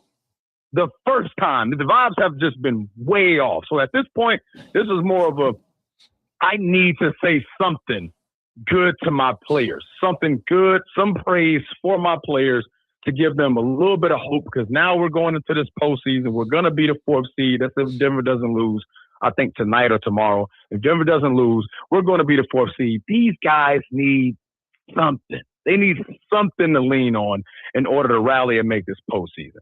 Was it accurate to your point, Sneed? Was it what we want to hear as Lakers fans? Absolutely not. Don't give a damn. Bro, what you mean regular season? We just won 50 wins in the last 3 seasons. We don't care. It never resulted to anything. Last year, we ended up being the 3rd seed. We got bounced out by the 6th seed in 6 games. 5 games. We got bounced. It didn't matter. None of that mattered. When we had AD, we got bounced. We made it to the Western Conference Finals with Darvin Ham. We got bounced. We got swept. The regular season, that ain't what we here to talk about, JJ. JJ, we care about the postseason, buddy. But I give him a little grace, because I'm looking at the way this last week and a half, 2 weeks for the Lakers. It's just been awful as far as JJ's media perception. Now, some people praise the mental fortitude of him taking Vando out and all that, but I'm talking about like the overall, just what happened back to back games. It's like, all right, let me give these guys some praise. Because it's been a freaking tough 2 weeks for this team. So that's my point. Now, to your point about we're reaping the spoils of war. Like you said, the Nuggets and the Spurs, that's relatively the same, bro. I mean, Sneed, when you think about it, Luka is an MVP candidate. I didn't think about it until you laid it out the way you did. So I'm like, I didn't think about it. That was a good point. Yeah, so when you lay it out, like Austin Reeves, is he an all-star? Like, so is Murray. Murray was just always behind Steph Curry, freaking what's the other player? Like Devin Booker, like he had too much competition at that spot. But to me, Murray has always been he's been an all-star for years. It's never really voted on. That's why we say he's an all-star caliber player. Yeah, I agree. All-star caliber player. Aaron Gordon, would you not compare, like, say in certain aspects he's better than LeBron James? I would at best prefer Aaron Gordon on my team over a now 23 year 23 LeBron James. So I would say that's fairly even.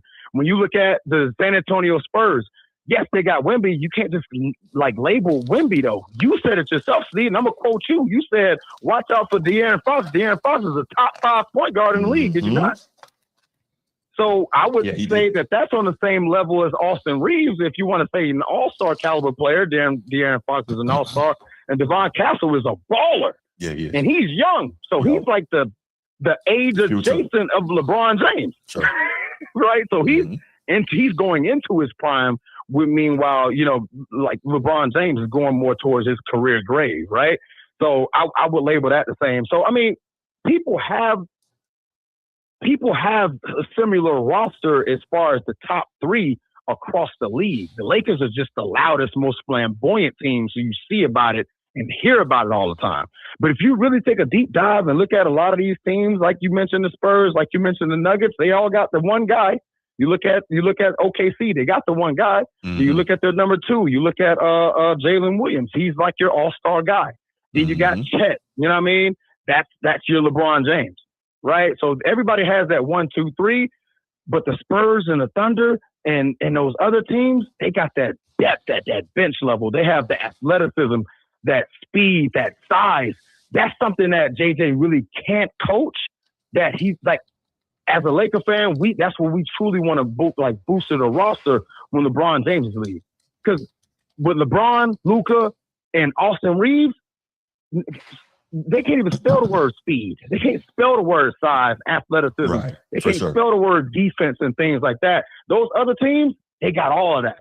And that's just something he truly can't coach. Now, I'm not saying that JJ Redick's a good coach. I just think we've yet to see how he can coach with a roster that doesn't have a LeBron James taking up $55 million on the cap space. We haven't yet to see that. Yeah. I want to see that side of JJ Redick before I really, give a verdict on JJ Redick. I'm just going to keep him right there in the middle. Like, okay, I just haven't seen much. I've just seen relatively some of the same of what I've seen over the last 4 years. But that's all I got to say. Yeah, but and I'm disgusted with the fact that I agree with you. Like Rudy said, man, we got chemistry, bro. I don't know what's going on today, and I'm just hoping that lightning don't hit this house. Cause Let me look at it. I think it's a red moon outside. Let me see. You know what? The sky's red. I think it's a red moon. That's there what you it go. is. Right. Red moon, man. But y'all have a good show, brother. All right, brother. Appreciate it, man. Yep. All right, good stuff from the Transformer. Good stuff from the Transformer. Miss Flanagan, did you want to call in? We would love to hear from you. Yeah, so I don't know. I get what you're saying, Sneed. I get what Transformer's saying. I think I lean a little more towards what he's saying. And I'm not, while I understand your premise, I'm not totally against him shouting out his team. Sean, what's good, man? Hey, what's up, man? I was trying to call in for the overrated list, but yeah, sorry, you bro, guys missed it. Yeah. It's no problem. Nah, man. I'm a Lakers fan, and JJ Redick doesn't deserve any praise. Okay. He doesn't. You know what I mean? Like I think that JJ Redick has the easiest. He has the easiest coaching gig in the league right now, and to me, I argue it's more easier. That's tough. More easier than Steve Kerr, man. When the transition from Mark Jackson to Steve Kerr. Yeah. Like, bro, you have assistant coaches. You had the Luka trade, which gets you off from injury-prone AD. Like, how do you want people to praise you when you have like top heavy talent? Mm-hmm. I mean, it is like saying like, hey, bro, like I just bake you a cake, but the cake is very small, so it's like more like person size, in opposed like helping for a goal group. Like, bro, we're not gonna be praising you for making a small cake. You know that it's with your team. Come on, bro. Come on. You know, you ignore the assistant coaches from even doing different ideas. Mm-hmm. You thought that you will use the top heavy talent for nearly every single game. And, unfortunately, you have to bring Bronny James, even though there's other players in the team that are better than him. So, nah, man, you don't deserve no praise, man. Okay. All right. I mean, what do you want me to say? Like, the dude wants people to give him, like, little stuff when you have a lot of things in your favor. Mm-hmm. But, like the Transformer said, we don't care about the regular season. We have been in the third seed for arguably, I'll say about 2 seasons now. Mm-hmm. So, we're going to be seeing in the playoffs. Now, I don't know. Me personally, the way how things are, I just think that I'm just ready for a 1-round exit. But if JJ could prove me wrong during the playoffs, I'll be surprised. Call me surprised. Right. You know what I mean? Then I'll give you a lot of praise. But right now, no. All right, brother. I appreciate your call. All right, Sean. No problem. All right. YD, go ahead, call, man. We want to hear from you. Thanks for being here, by the way. But yeah, we see you. Go ahead, give us your call, and then Bree bringing up David West. Next topic. That's crazy, right? Man, that's a throwback right there. That is a throwback. But I think I know what she means.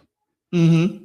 Leadership, veteran players, help to kind of do the policing of the roster. Absolutely, players, right? Sure. The glue guys and stuff like that. I get it. Yeah. You got a lot of leadership on the Lakers too. There's a lot of experience in there. You got guys that have been to the finals. You got champions. Mm-hmm. Guys that have made deep playoff runs. I mean, there should be some glue guys in there. There's a lot of talent, man. Did Ed Dog say I like Dave West, the rapper? Who's Dave West, the rapper? I couldn't comment or speculate, bro. Yeah, I know there's Dave East. I don't know who Dave West is. I'm that serious. I'm not even being funny. I've never heard of Dave West. Yeah, I don't. Now, David West, the player, was excellent. David West, the player, was real solid. Yeah. That's what I'm saying, Bree. Yeah, I thought Dave it was East, right. Dave East. Yeah, that was bad, that dog. Maybe that was a joke, bro. I don't know. I hope it was a joke. Yeah, That would be funny. That would be funny. Wow. If there was a Dave West, they could do like a collabo album and call it like Coast to Coast or something. East versus West. Something like that. Yeah, that would be cool. Right?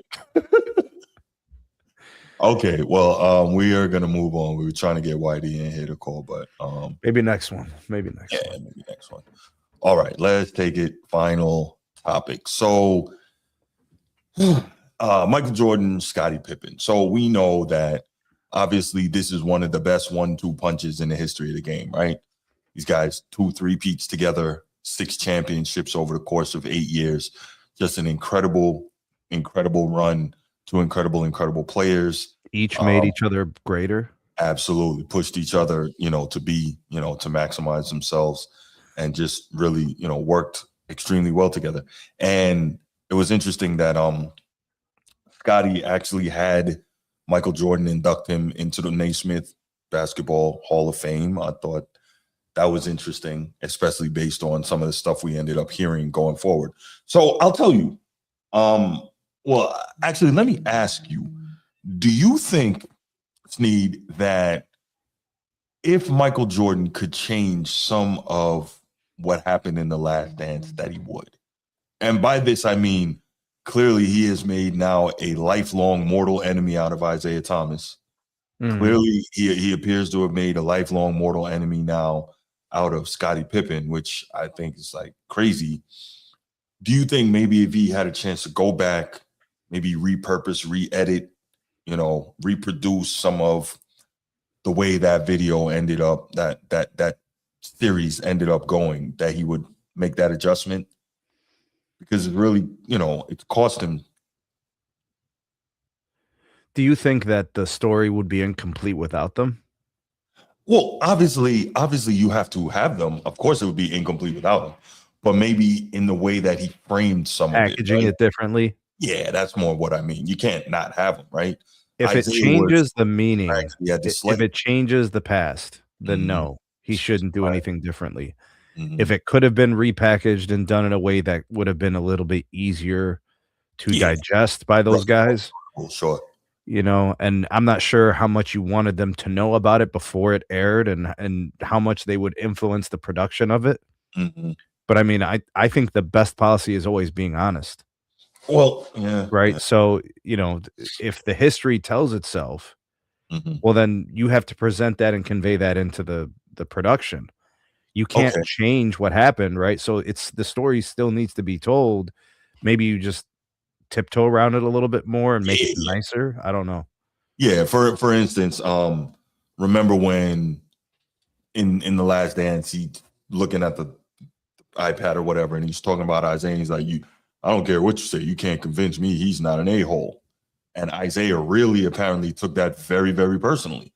So maybe something small like that, you could adjust fire on how you verbalized your feelings about it. We have all said things that while we felt they were true and while they may have been true, we probably could have packaged it, as you said, a little differently so that it landed in a way that's not so didn't cause so much static when it hit, right? I forgot the word I was looking for, but you get the point. So I don't know. So anyway, back to MJ and Scottie. Obviously, MJ and Scottie, I never knew that, and I was around during that time. Obviously not around them, but I was coming up during that time. I saw that whole run, etc. I never knew them to have problems with one another, and I had never heard of anything like that until after The Last Dance. And I don't think they had problems, Bruce. Right. And then Scottie coming out with his book, etc. And that's why I brought up one of the things of, if Scottie really had issues with him, why would he have had Mike induct him into the Hall of Fame, right? So that. And then obviously Scottie's book's coming out, so he needs to sell the book. And then, of course, there's his ex-wife is intimate with Jordan's son. All that was crazy. What a mess. What a mess that is. My goodness, bro. In fairness, though, like, he can't be mad at Jordan for that. Like, what's Jordan supposed to do about that? His son is a grown man. His son is a grown man. Right. and his former wife is whatever she is. Like, Correct. you can't control what these people No. do. No, you can't. Right. But I'm sure all of that hurt Scotty greatly. So anyway, there's been over the last few years, there's been a great deal of commentary about it. A while back, we saw that Patrick Bet-David interview with Scottie Pippen, where Scotty is saying, well, basically that we had no relationship outside of, basketball. And it's really weird, right? And like, we have Scotty on wax saying that he used to go golf with Michael Jordan as a member of the Breakfast Club. They work out at Jordan's house in the morning. Now, if you really had that problem with Mike and Mike was a bad dude and a terrible teammate and all that, you just work out on your own, right? Like, yeah, you want to win, but you're not going to go to this guy's house if you hate him so much. These guys, Jordan and Pippen used to carry each other off the floor when they were physiologically That's right. like depleted. Yes. That's not what you do with just a regular teammate. Yeah, yeah. No. Oh, that's those guys went. They battled every day together during those 6 championship runs. Mm-hmm. Plus, what I think a couple seasons before they were champions to actually get there. That's right. And Scotty wanted him back out of retirement like right away. So you remember that when yes, I remember him pointing to the bottom of the shoe. Like right. He's pointing. And I remember I never heard like, Scotty say anything bad about MJ until like the last several years. Right. Which is posthumously after all of the careers have ended. And none of that was being said or talked about after their careers when they were both retired. Yeah. And that's why I brought up the book. I think part of that is he wants to sell the book that he wrote, right? So I think that's part of it. But we have we've got some sound here that I wanted to play because I did think it was interesting. And so we have some clips from Bill Wennington on a podcast. This is 4 years ago, right? This is 4 years ago. And then we have some clips from Bill Wennington, was on a podcast on April 8th. So that was like last week. Before you play this, Bruce? Sure. We could put out a prediction here. I don't think Pippen's telling the truth. I think he's withholding a lot of things. Yeah, I think so too. And unfortunately, he is going to get exposed by guys like Bill Wennington. It'll be another teammate soon. Yeah. There'll be another one after that. And they're going to slowly but surely destroy every little thing that Scotty has been saying for the last few years.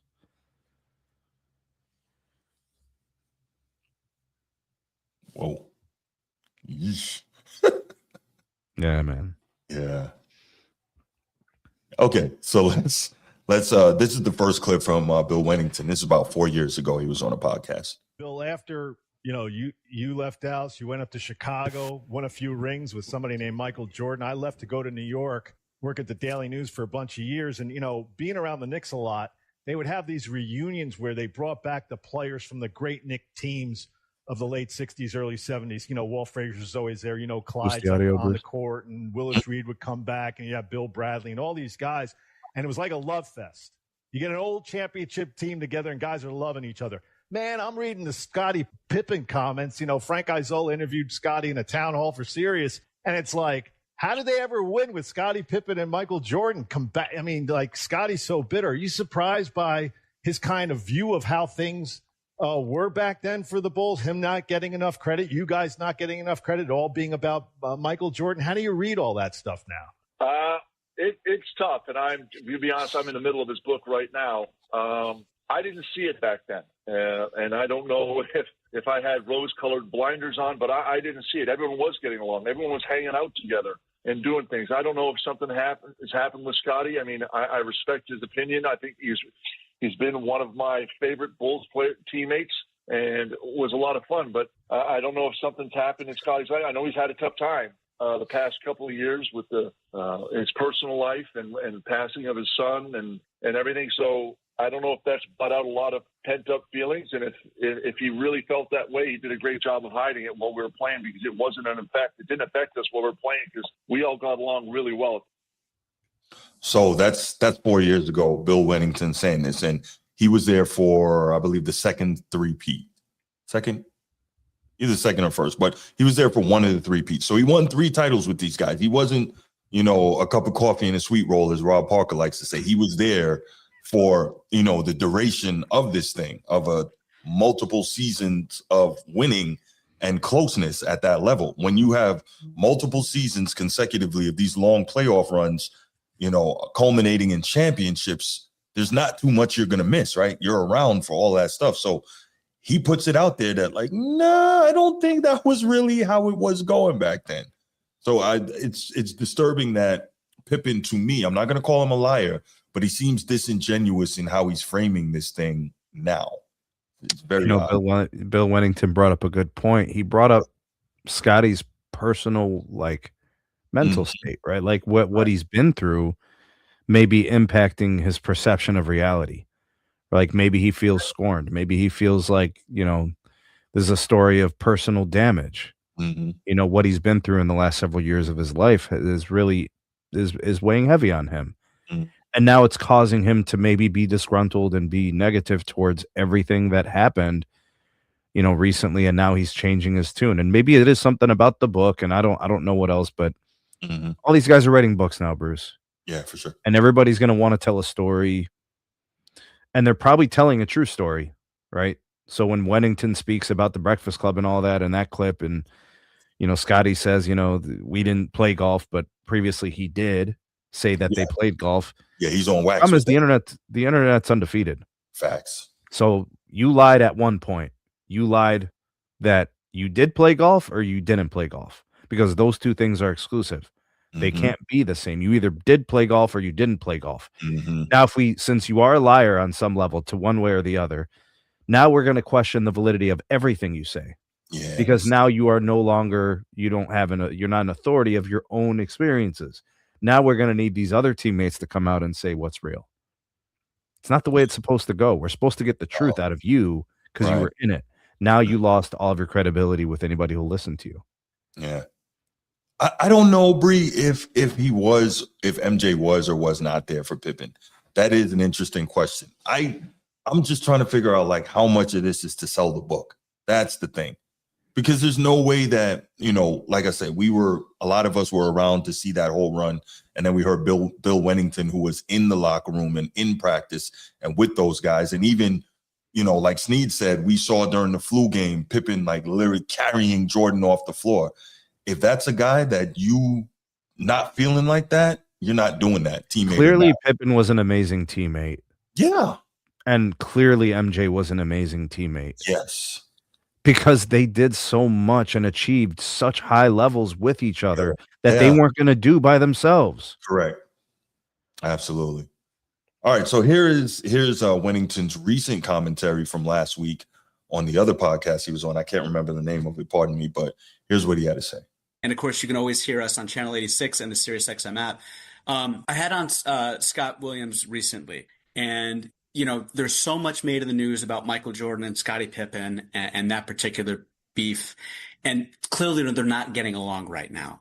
I asked Scott point blank, how do you feel about the situation with what's going on between them? The Last Dance didn't do them any favors in terms of their relationship. He said they always got along in the early 90s, and there wasn't any jealousy, and there was camaraderie, and there was closeness between those two. Is that your experience as well, playing with those guys for 4 years?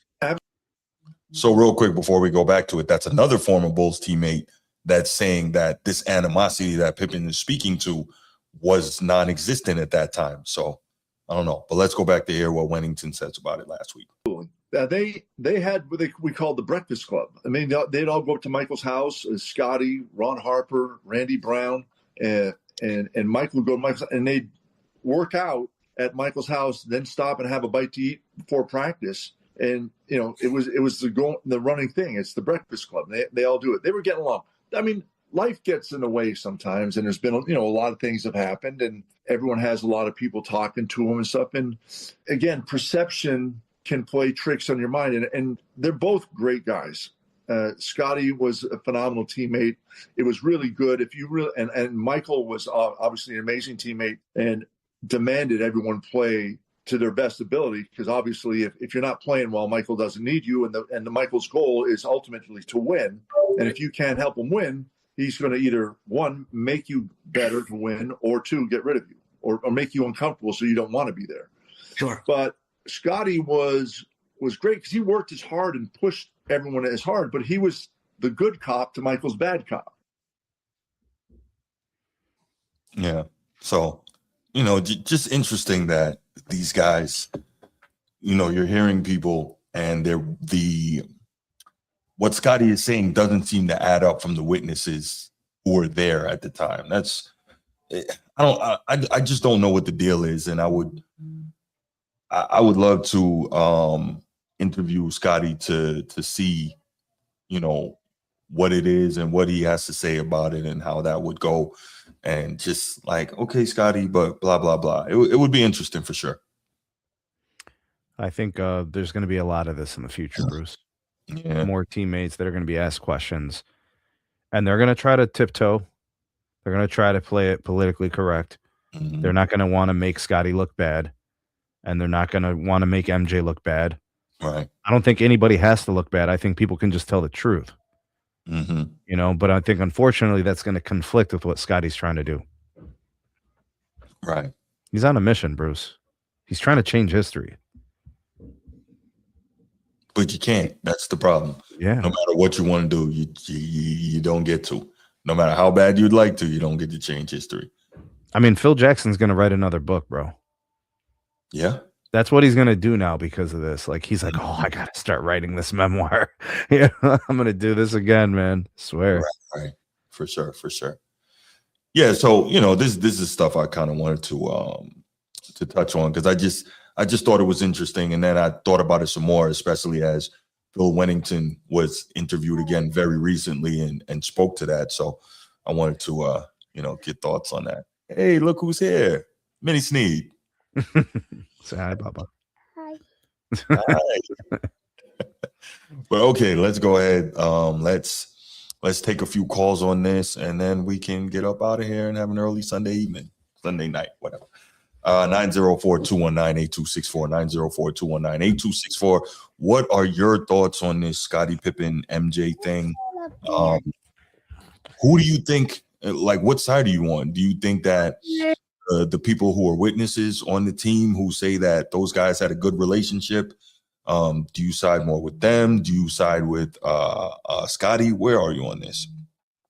Nino, what's good, man? Bruce, Nino, what's good, brother? I tell you all the time, man. Mm-hmm. Just like you say, it's nothing new. It really ain't nothing new with this social media mess. Now, he'll probably been had this feeling, but it wasn't nobody egging it on, right? And let's be clear. I don't think this should be aimed at MJ. This is just how it goes. Mm-hmm. He been hearing all since they retired, right? Since I come up, you always say the Pippen. And that's been universal as the sidekick, the Robin. Right. But in every player, D-Wade said, in everybody's mind, you can't tell me Pippen didn't look, because even Phil said it. Like, wait a minute, now, MJ do all the scoring, but I said, I run the offense. You mean tell me that ain't? Come on, man. But it wasn't, and it was like that, my earlier part, it wasn't looked at as good to be a distraction. It wasn't, you did your thing, yeah, everybody, it was all about the team. But let's say this. What if back in them days, everybody got paid like they paid now? So Scotty was underpaid far as if you look at it now to what Scotty was making, that team ain't as loaded because Scotty's getting paid. Somebody's paying Scotty. Now where did he able to lead the team? He would have had a chance to do it. Or the Bulls would have paid him, he'd have been right there with Jordan. Well, remember, according to The Last Dance, when MJ told him don't sign the deal right now, and he took the deal, and then he got mad because he was underpaid, and he tried to get out of it early. That wasn't anybody's fault but Scottie Pippen. Exactly, right. That's perfect. Now, you see, that's the context to it, but you don't got that problem today. That's what I'm telling you. All this stuff probably would have been going on, but it's just different circumstances. The money wasn't like it is now. Today, Scotty is getting paid. If we put the same context back in the day like we got today. Scotty's getting paid. The Bulls don't pay him, or somebody's paying Scotty back in them days for his services. Somebody's just paying him.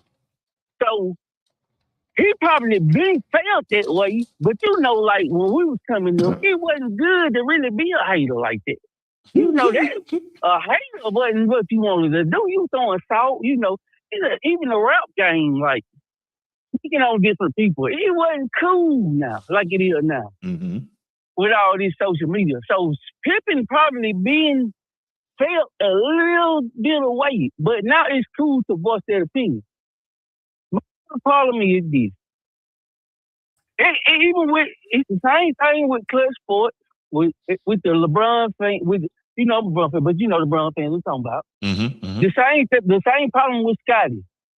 My only problem is MJ ain't saying that good about Scotty. MJ said he wouldn't win them. He wasn't won without Scotty. Well, Nino, what good would MJ like? What good would it do if he was to talk down on a player that helped him find ultimate success 6 times? Mm-hmm. No, MJ is content because he's getting a grade, but Scotty's made it MJ when he should be. Maybe you could say the MJ fans, whoever coined the term, maybe the writers back in the day that come up with the Pippen, and he just got to be like a rock. His legend grew as a second helper, which it kind of to him probably undermines his actual. But Nino, contribution. Pippen knows the role that he played on those championship teams. Michael Jordan has been public about the role that Pippen played on those championship teams. Phil Jackson has been public about the role Pippen played on those championship teams. Do you think Scottie Pippen really doesn't know he's the Robin?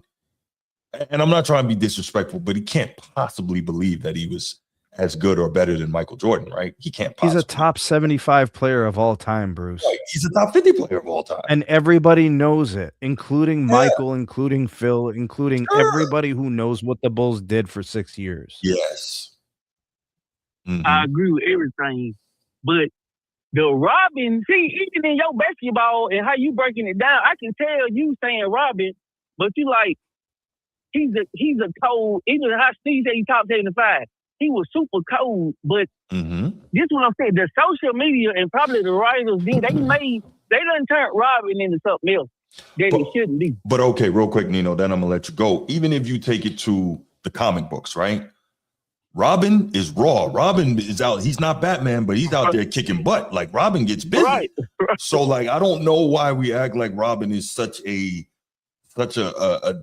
term of denigration or what have you. Like it's not. He's literally regarded as the best teammate of all time. Right. The best teammate, which is not a bad thing. But I'm gone. I just want to say my only problem is MJ hasn't said nothing, and I'm gone. That's all. No, MJ. It ain't MJ, Pip. It ain't MJ. All right, I want to see what anybody else gonna say about it. All right, brother. I appreciate the call, Nino. All right, Good man. Show. Thank you. All right. Chief, I saw you calling, man. I would love to hear from you on this. Jeez. Robin did it in leotards. Transformer, listen. Golf, man. You know what? If you know something about golf, you can have a golf segment, man. But I'll just sit back because I know nothing about it. Other than Tiger Woods is really, really good, and so is Jack Nicholson. Nicholas, not Nicholson. Ooh, Nightwing versus the other Robins. Yeah, Nightwing is tough. But the other Robins are good too, though. Was it Damian Wayne? Beast. Chief, what's going on, brother? Going on. So now, yes, you got the plug to Scottie Pippen. So I can tell you this. It's a difference between what you see on the media and what goes down in person. True. I seen Scottie Pippen about 2 to 3 weeks ago, and the man bought me lunch. And matter of fact, he bought me filet mignon dinner. Oh, so that sounds good. Scottie's all right dude. I'm not saying he's not. But this is what I'm saying to you. And this is what I'm saying to everybody else. Okay, so there's a difference, a big difference between the private, personal relationships the person has and public narratives, media appearance, and business decisions. Okay. So I've been around Scottie Pippen in his old place in Chicago. I've been with him on the farm. I've been with him in on the golf course. Scottie Pippen around me never uttered a bad word about Michael Jordan. Okay. In person. Okay. Behind closed doors. Right. Never. Now, as far as the contract, I can't really speak for Pippen. You ever seen Remember the Titans? Yeah. There was a thing in there. I know Michael Jordan told him not to sign, and the team told him, "Oh, it's not a friendly deal." Mm-hmm. And Remember the Titans, the coach told Ronnie Bass, he said, "Ronnie Bass, I had about, out of 10 brothers and sisters, they were looking for me to be the one to lead them." Mm-hmm. That's real life Scottie Pippen. Okay, I got you. So he had to get that money. That's right. You know what? Yes, I remember he had I remember reading about that story. Yeah. Right. So he had to get the dough. That's right. He had to get the dough. He has a special needs brother that he has now. Yes. So he's taken care of. Right. Then he looks after his family members. Mm-hmm. So the way I know Scottie Pippen is his teammate, his closest friend, is my best friend. Okay. So I know him. I joke with him. We talked about each other pickup trucks. So I know what he's like in person. And he's not having a whole crowd of people. Now, he might talk to other people, but it's only about 2 or 3 people that man really close for. My best friend, that guy right there, he got another homeboy in Chicago, and he got his older brother. He is very insulated. Even he prefers to be away from the limelight. Mm-hmm. Even when he married Larsa, they said Scotty don't entertain no drama, nothing. The main thing what he look at, just really trying to take it easy, and he concerned about his kids. Anything negative about Michael or this, that, and the other, the man didn't say it. He don't say it in private. Okay, so and Chief, hey, that's your guy. You know him. I'm rocking with you on this. What do you think is behind some of what we're hearing from him regarding Michael publicly? Do you think it's about selling the book, or? And I'm not trying to put you in a spot where you talk about your boy, but so I really believe after the Last Dance and how it was done, like Bill Wennington said, it's good cop, bad cop. Mm-hmm. It's another thing.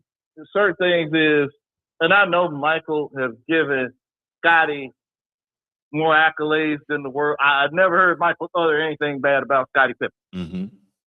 Not, from everything that I've seen and heard to the Hall of Fame, Michael even included him in his Hall of Fame. Not Scotty's, he is. So, but I think the thing is how you try to portray him. Mm-hmm. And that way, I think to try to portray me in that light and for what I've done. Now, I'll say this. I don't think Michael Jordan the GOAT without Scottie Pippen, and I don't give a damn what anybody say. Because he didn't win without him, but Scottie didn't win nothing without Mike. Like I told you. That's true. That to me, they the best duo, the best combo. They work well together. As far as they're robbing, but there's different levels of robbing. Now, it was something Scottie said a long time when he said, I'm a better player than LeBron James. I was like, man, I don't know Scottie ain't smoking them that cigar weed or them funny cigarettes. But he actually believe it. I don't think he's that far off of LeBron, believe it or not. I know that sounds crazy. No, it don't. But as far as the way I understand, he said it. As far as the overall team player, could you tell me what all I done as far as leading the team and everything, and also the defensive end, and what I've done and contributed to winning? Right. I would say I'm a better overall team player than LeBron. So then, so now it makes sense. Right. When he said I'm just as good as, I think probably what he's saying, it's a difference between equality and equity. Yeah. So equally, he might not be Michael Jordan, but he got a whole lot of equity he feels like he has. So I don't think now in private, you don't utter anything bad about Michael Jordan. Right. From when I've been around. Okay. Then I asked him a couple of questions concerning basketball. And he always think his team better than any of them. I always kind of say, I always think the Lakers. Yeah. No. I'm saying I have a hard time. I don't know that I can pick a team that in 7 that not the first 3 Pete Bowls, the second 3 Pete Bowls. I don't know if I could pick one that could beat them, and that's. Well, I'm a delusional Lakers fan. I don't know. Well, listen, you're the same Shaq and Kobe. Okay, so or Lakers. I was about to say you're not delusional to say that the Lakers didn't have all-time teams that you could put up against anybody. Excuse me, you're not delusional there. I'm just saying whether that's what I was about to say. You could pick from many teams, and I just don't know. That's tough. But anyway. I appreciate your insight on this, Chief. Especially knowing that you know the guy personally. I think that's really cool that you could offer that look. Right. So I really think that he feels that at that particular time, because if you really watch The Last Dance, they interviewed some Scottish people. If you go in there, you're gonna see they interviewed his older brother Billy Clyde. That's right, they did. That's right. Yes. So those are the guys I know. I know them guys. So then the way it came out and how it looked, then guess what?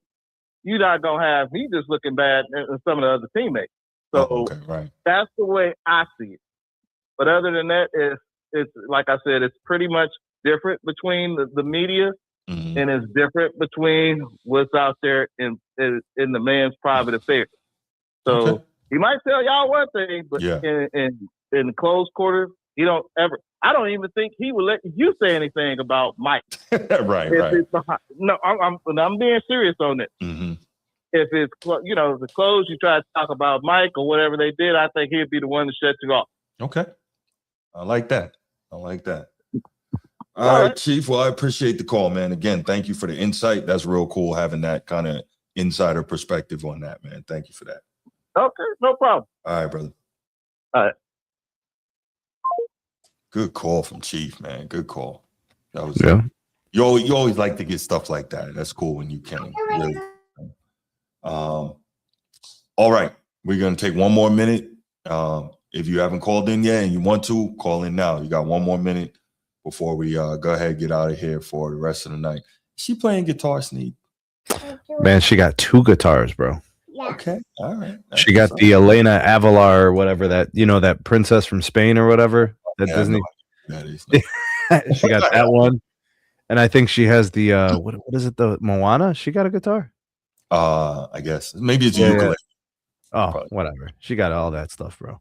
Yeah, they're all about that princess life in this household, man. 2 daughters. It's the princess life. Sorry for you, bro. Well, the one's really into sports, so it's all good. So we're surviving. I hear. All right. Okay. Well, listen. Thank you so much, everybody who tuned in tonight. Really appreciate you. Appreciate you in the chat. Appreciate those of you who called in. Really appreciate it. Make sure you like, subscribe, and share, and hype a video on the channel. That is, it's awesome that you guys are here. We try to do our best to bring you quality sports content. So y'all have a good night. We'll be back Wednesday for sure. Well, Wednesday, inshallah. Or we may have something before that as well. But we out. Peace. Deuces. Say deuces. Say peace. No, you don't want to say peace.